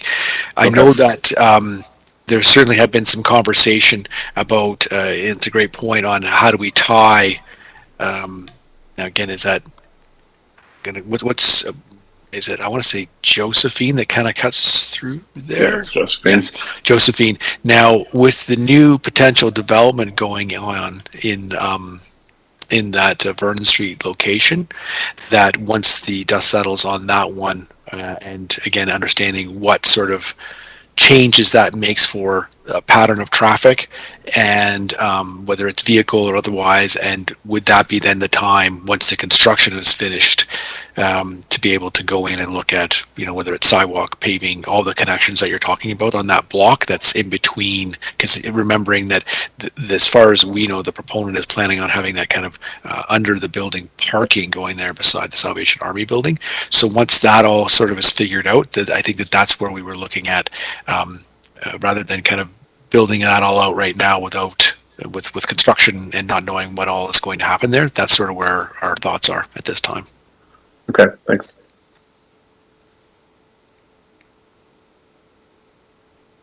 Carry on. Thank you. The hand is always up, so it's down. So Mayor, is there anyone else that has a hand up on kind of our transportation? I don't see anybody, and that's fine. Just okay. And I just also here just wanted to remind council that we will be coming back next week with sort of again where we're we do the money on the reserves, and I spoke to the active transportation plans, the paving, the sidewalks. So we talked about lighting on the walking paths that we have, and how to improve that. And again, understanding that, especially for 2020, our quite a significant hit to our capital reserve, because this is the parking meter funding that we get. This is what funds the capital projects reserve, and so that was certainly low. And yes, we did get some additional funding from the province, and so we used some of that to top it up last year. But again, this year we did not get back where I would have thought of, maybe a bit closer to where we were in 2019. And again, I know that patios played an issue, with that, with people kind of using more space. And again, I think as a community, we're all happy that we were able to successfully keep our restaurants in business, and that was an important component to that. But again, I know that we're planning on providing some additional breaks on that. And so if we are going to continue on this path, I don't see that the funding that we're getting from the parking meter being able to sustain the draw that is happening, whether or not that's for sidewalk improvements, active transportation, paving, lighting, those sorts of things. And I just, again, putting you on notice, and I would hope next week, when one of my employees is healthy, I hope after the weekend, that we can get a sense on what the reserve is looking at and so we can give you more of a sense on what that means as a dollar wise, and again, what options might be available to council to look at improving what funding would be going in to fund these projects. So I'm just going to scroll up a bit there, because I think it's sort of a bit of a tag team here. I'm going to, on the downtown waterfront one, so I'll lightly touch on this one. We had obviously the festival lighting, which again, last night, driving around with my daughter, who was having her test today, which she passed. She's now an N driver, and so I suggested you be careful on the sidewalks as you're walking. Did you get the van? But Get the van. we did get one thing I did notice one thing I did notice last night was how beautiful it looked on Vernon Street and on Baker Street with the lighting that we had put in. And so I just wanted to indicate here, this is where we had that project last year for festival lighting. I thought the group and the teamwork that went on between Nelson Hydro, Public Works, Marwest was great, and Martech, I should say, that was great in getting those lights up in the trees, and they really look fantastic. And so, and again, we've got a plan ongoing here to continue on some of the side streets, and then we're also going to start getting back into a refresh, because one of the challenges I think that everyone knows with our trees is that they don't like being wrapped in lights, and the lights that we buy are sort of tree friendly in the sense that they stretch, but they're sort of like, again, those stretchy pants that us old guys get that are supposed to help you when you've had a big meal. But depending how much you eat, it doesn't help, and so we need to replace them every few years to be able to make sure that we're not strangulating the trees. So there's sort of a refresh program going here, but I think that we've had a very successful number of years, even though there was a bit of a gap there with COVID last year. But Vernon Street looks fantastic. Baker Street looks good. We want to tie up some of these other side streets that we had brought to council on a plan. That's, I think, part of 2022's, and I think we're just getting better at it. As well, working with our vendors, working with our procurement group on getting us the lights and the plan. So again, looking for more lighting, more there. Public art, I think that council is aware that out of the downtown waterfront reserve, which again, Councillor Charlwood, you might say, well, how is this being funded? Because I've discussed it in the past. This one here relates to when Gord Campbell, that's an old name there when you think about it, put in HST for the province, and there was a rebellion, and so we were paying the full 12 cents of taxes on every dollar. So if you put $1 in your parking meter, we had to remit 12% of that to the province. And so when the I guess the recall on that, or the signatures went through and they reversed back to just GST and PST, then we only remitted 5% of each dollar. So that savings, and on the dollar amount that we were collecting, we took that fund, because it was sort of a found money from parking meter revenue, and we plunked it into this downtown waterfront reserve, which has helped us with festival lighting. One of the commitments that council has made is sort of putting $20,000 a year into our public art. So that'll be the installations you'll see on Baker Street in the different alcoves there, or the seating areas. So this is where this money comes available each year for CDC and the arts group to be able to use. When I step down next again to the Mural Festival, we've been very successful with the beautiful murals around our town. And each year, Sydney Black usually comes from the District Arts Council, and again for 2022, Council had agreed to provide $25,000 in funding for the Mural Festival for 2022. So this is where again you'll see that being funded. Parking meters, Council back in the day had agreed to provide $86,000 to upgrade what we have for our parking meters, and we've parked it in here because it is that sort of downtown waterfront particular need, I guess, is where we have our parking meters. And I don't know if anyone has any questions on this particular section. Okay. Carry on. Going to move down to the next section here. And this is a big one for Director Innes. He has reported a number of times, done, again, when we got the original work from the vendor on where we were at, and then he reported back in November to council just on storm.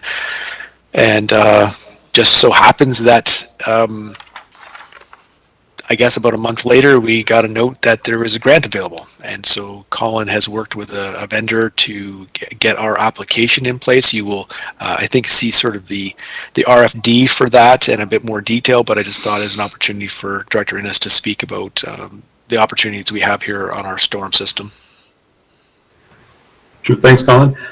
Yeah, we after I'd spoken with council about some of the findings of the floodplain and mitigation reports that had been done in 2018. One of the things we talked about was that there was some upgrades that were going to be required within our stormwater system, as well as some other opportunities that we could use to try to mitigate effects of climate, the projected effects of climate change, on how that will affect our stormwater system.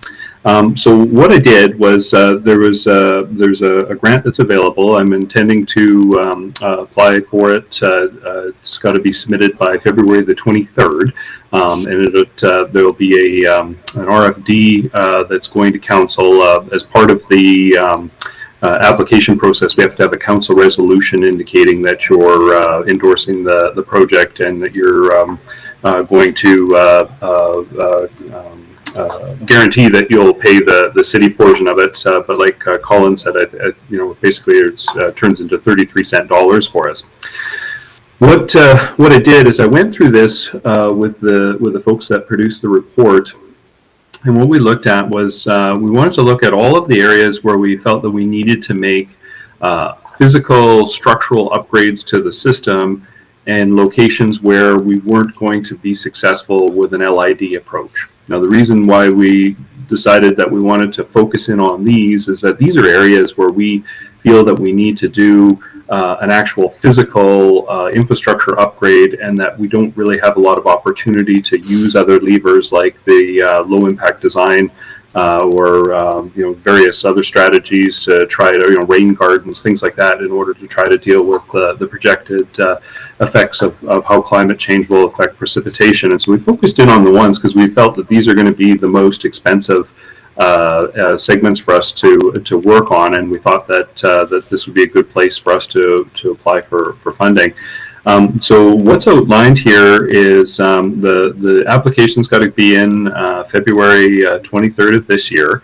I believe, if I remember correctly from the funding package, it indicated that they'd be making a decision by the end of this year for who is going to achieve funding, and then how we've set this up is that we would go into, upon finding out that we had been approved funding, that we would move into doing design work prior to the actual physical works proceeding in 2024, 2025, and 2026. And this represents a very sizable piece of work. It's I think it's $9.3 million, if I remember correctly, what the grand total over the 3 years are. And so yeah, these are areas where this will help us in building more capacity within our stormwater system to be able to handle the projected effects of climate change on the precipitation events that we're going to get. And so yeah, this is what we've got in the works here. And so there will be an RFD coming, and I'm hoping that council will want to endorse that and proceed with this. I do feel that these are really good projects for us to do. And if we can get this part of it funded, I think that would be a real benefit to us, and then allow us to get more creative with the LID approach on some of the other areas where I think we can be more successful, as opposed to in these spots where it really looks like we're into for just an infrastructure upgrade. There also is the lineup above that above storm upgrades. In any given year, there's some stormwater work that we are doing. And this is an ongoing thing that goes on every year, and so we do that work as well.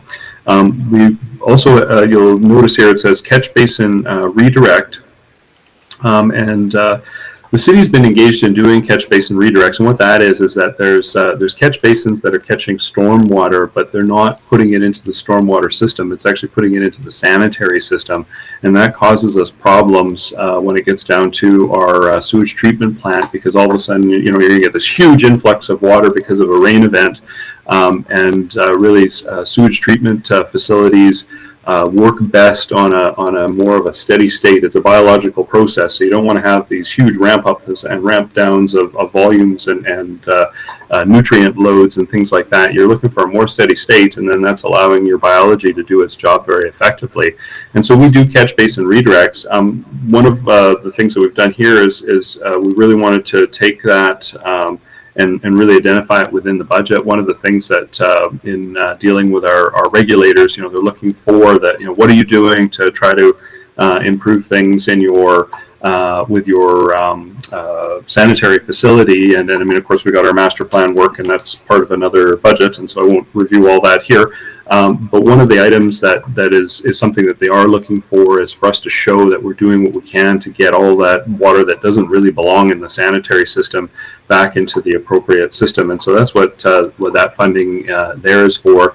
And this is really helping us by pulling it out and identifying it here, helps us to demonstrate to the regulator that we are actively engaged in doing things while we're still getting the rest of our work put together to address our sewage treatment plant here in the near future.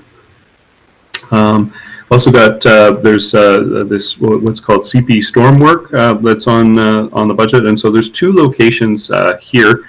There's one that's right down kind of by John's Walk, the access there where the rail crosses to head down to John's Walk, where we've got issues where we've got stormwater that builds up and causes issues with the rail, and so we've been working in order to be able to address that.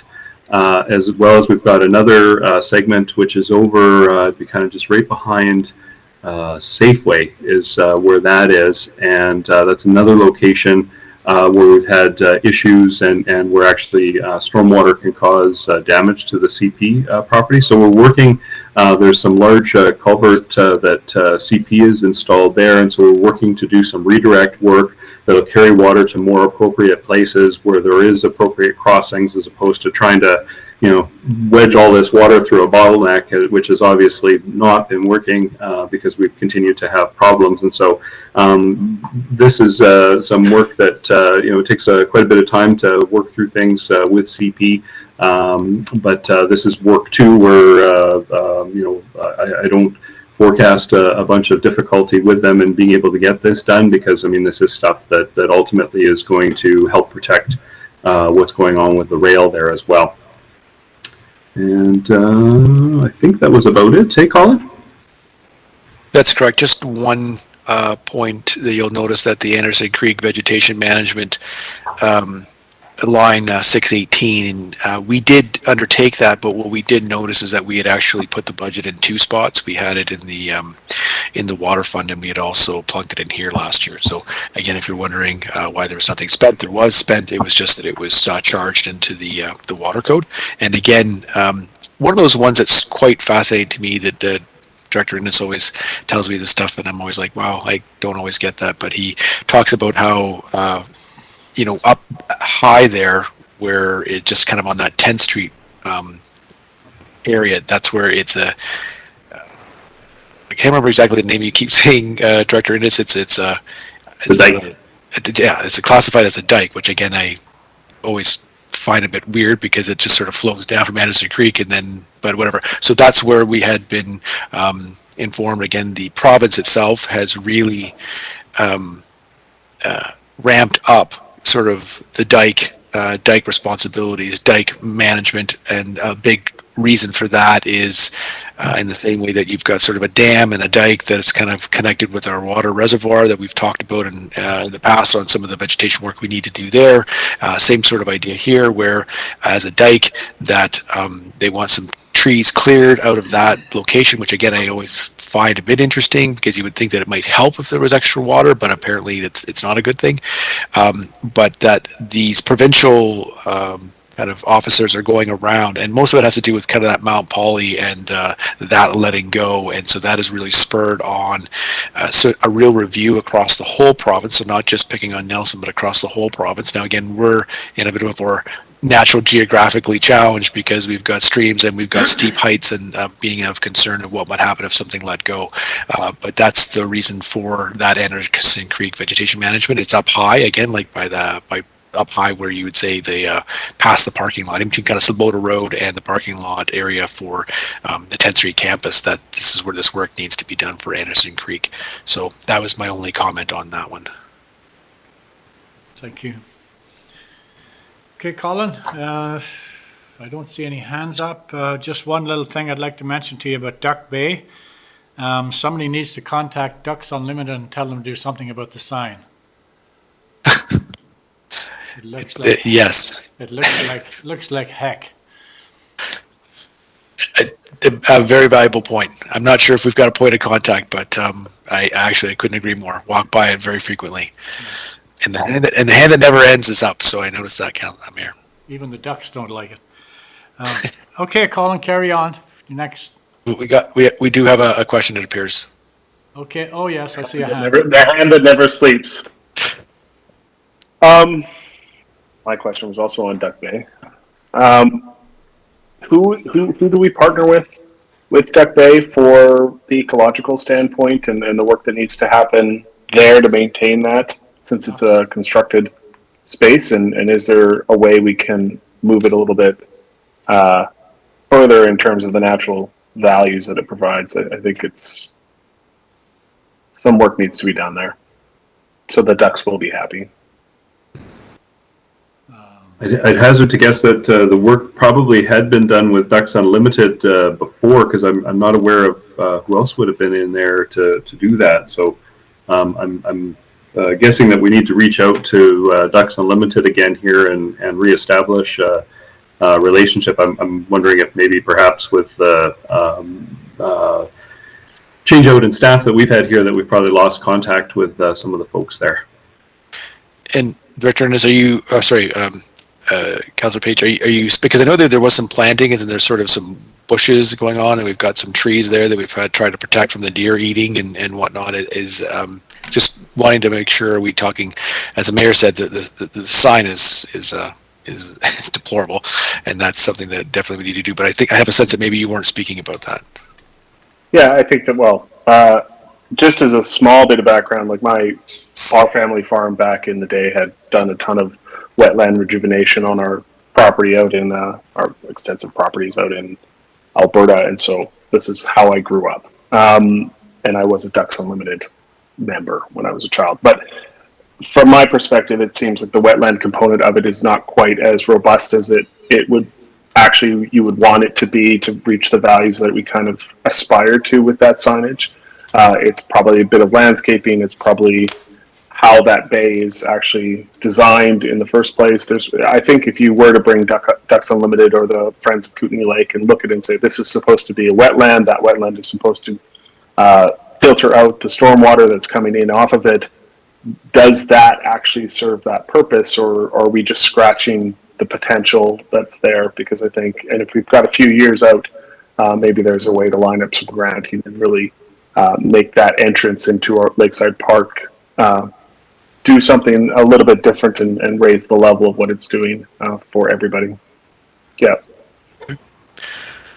Yeah, it might be something for Council Morrison. I don't know if we're friends of Kootenai Lake and the partnership there with RDCK. Do you think there would be any appetite? I know it's inside the city side of things. And Colin, the plan, I remember the original plan was developed with Ducks Unlimited. So they laid out the plan for Duck Bay, and all the vegetation was in there was under their recommendation.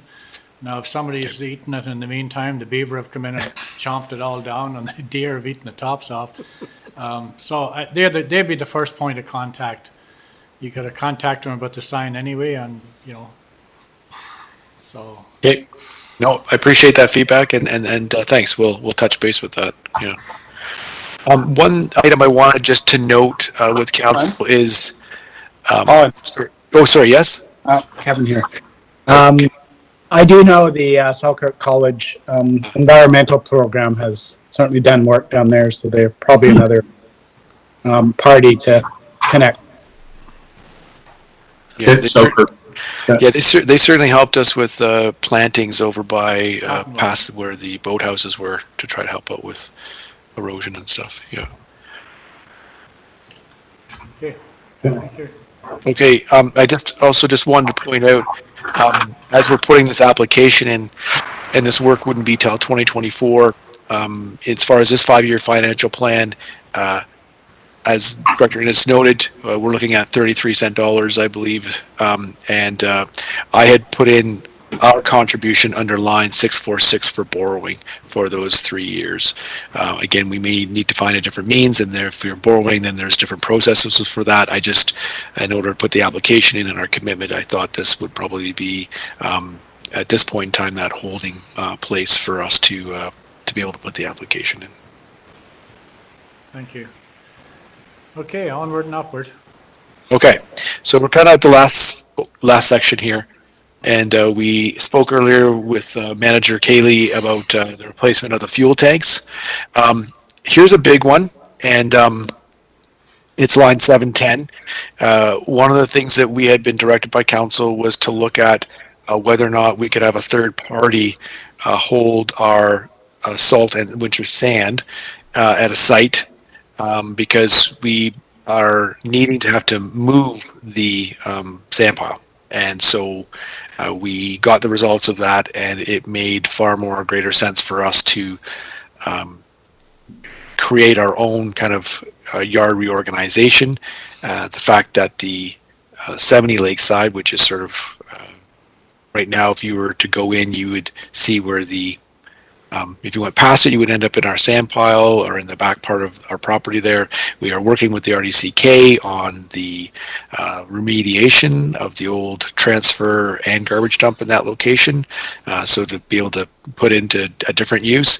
Right now we have leased out the space for the RDCK to do the recycling. But if you looked in behind there, you'll see a big chunk of property, which is where people used to go in and dump their garbage or their transfer station, and there's a weigh scale and those sorts of materials. And in that area there, we are looking or wanting to, that is a city owned, and we are wanting to have a kind of we're going to need a yard reorganization, whether or not that's what's the flow of the telephone poles that we have or the hydro poles that we have in there. We have space that we've got for different water and sewer hardware and pipes, and we also have transformers, and we have also the parking of our equipment. But we really believe that some dollars need to be put in, and to be put in now and to get the work done, hopefully in 2022, to be able to look at the best use of that land that we have. And it'll mean likely some, capital of moving some fences, but also creating a place where we can put our sand pile that then also has a collection when it gets rained on, to make sure that any kind of water can be that's run off with salt can be pumped out. So that's why you're seeing the complex yard. So that's the Public Works complex yard reorganization. Big reason for that is the sand salt pile that needs to be relocated.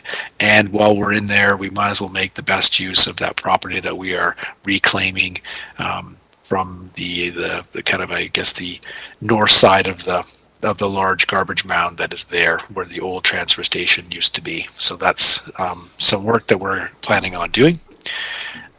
There's also a question mark you'll see under line 712. The airport and the new society, and we've been working with them for the last couple of years, and it has been absolutely fantastic. They've applied for grants. We've done upgrading to the apron that's been done. They've been dealing with the gate for access. They've improved the facility in itself, the little airport terminal that we have. And have a question mark because they certainly have big plans, and we're working on things, and we're helping us to be responsible and to take some of the pressure off Director Innes, who sort of oversees the airport, and giving him confidence that it's being safely monitored and that they're collecting the fees, and the gasoline tanks are upgraded. And sadly, we had the tragic passing of Wade Nearing, and he was a key component in a partnership that we felt with the Pilots Association, the Nelson District Area Pilots Association, or Airport Society, I should say. And so we've had a bit of a dip as they've sort of been dealing with that loss, and just even our own connection with with them on what their plan is for 2022 and onwards. But that's why you're seeing a question mark there. It's just been a bit of a timing challenge as they have tried to figure out all that's going on with what they want to do. Again, they've had a very successful year. You'll see that their funding appears to be that they're over budget, but a big chunk of that had to do with that we did get some grant funding on top of what they'd already planned. So I'm quite confident that although it's extra expense, there's also extra revenue that's going to help with all of the upgrades that have happened at the airport over the last number of years. It's been quite a positive project to be involved with, and I know that Rupert, who's sort of the chairman there now for that society, was really hoping that in 2021 here that we'd be able to have council down to again see the upgrades they've done to the terminal, see the upgrades that they've done to the apron, and otherwise, and again, it just has been sort of COVID, and then now kind of the loss of Mr. Nearing, and so we're hoping maybe in 2022 that council will get down and we'll have a bit of a celebration of the great work that's been happening down at the airport. Thank you. Colin Innes, I'm glad to see the project for the yard reorganization on there. It's been talked about for as long as I can remember, because you've been basically shuffling stuff around there to make it fit for quite some time, and it's long overdue. And I'm glad to see that you're finally going to grab it by the back of the neck and make it happen. So good, excellent. Now that I just wanted to double check on that. So you're up tight to the CPR lands there when you're talking about that little section that you want to take into the yard, right? That's correct, Mayor. Yeah. Okay. Good. Yeah. So, to be also, Director Innes has also been in communication with them on a couple of different things, and we were also hopefully being able to engage them on what potential, if they're not using some of that property, whether or not there's a way for a work with the city on that to sort of expand into there. Now they're not always easy to get hold of, not always easy to commit with, but we've had some conversations, and so we're hoping that we might be able to get them to support us on maybe increasing the area that we have available. So on that note, no guarantees, but on that note, we're working on without it. dragging this out forever, is there a thumbnail sketch today that you could say, where is the planning for that potential park area down there? Is it still sort of floating around in the cloud, or whatever you call that thing out there that Well, ends up? a great question, and again, I know that there had been those preliminary drawings and thoughts, and I think that nothing has really changed there. We're still working with RDCK and some of the contractors they have on site that are doing testing and making sure that we have a case to go to the ministry to be able to get a certificate of approval.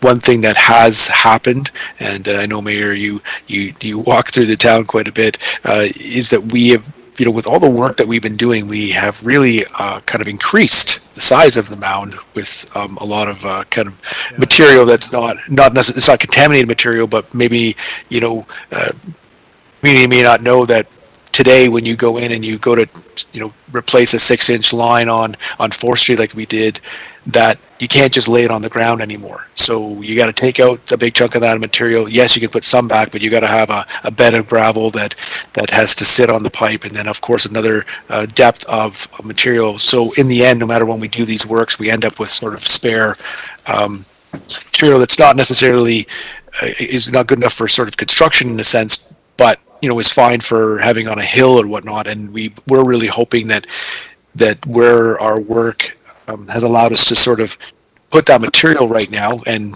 push it around, that it almost creates that coverage that we believe that the ministry is going to want, as far as what's happened with the old material that is slowly decaying from the garbage dump. So we're hoping that our coverage there may be a benefit to us, that we don't have to now truck in all kinds of new material to satisfy the Ministry of Environment, and be able to create that as an area that could be at a standard that we could create a walking park or whatever other desires council and the community might have for it.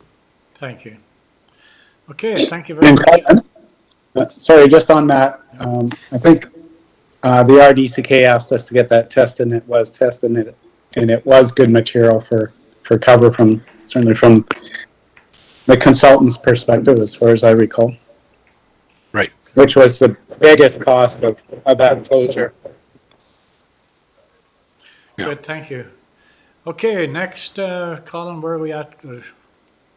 Doesn't matter, Colin, but one of you. Yeah, we're actually at the end of our capital discussion for today. Good. Any questions from council? Okay, well, thank you very much, Colin Innes. Thanks for doing a good job and being here with us, hanging in there and giving us good comprehensive feedback. Appreciate it. Mayor, it's Kevin here. Yeah. I just want to end by, recognizing, when we go through our capital, the amount of different works we do as a city, and that doesn't include our utilities. So complexity of our operations, when you see see it through the lens of all these various capital projects, is really quite impressive, the scope of work we do. It's very impressive. That's what it is. And it's actually why we're here. That's why we get elected, to look after the core services of this community. And I think you do an excellent job of supporting council in the goals that we set for you. So there's no question we have a lot of irons in the fire. It's amazing, actually. Some days I just shake my head. Thank you. And Colin, I appreciate you, carrying the ball there, because we throw stuff at you, like as an example just now, Duck Bay.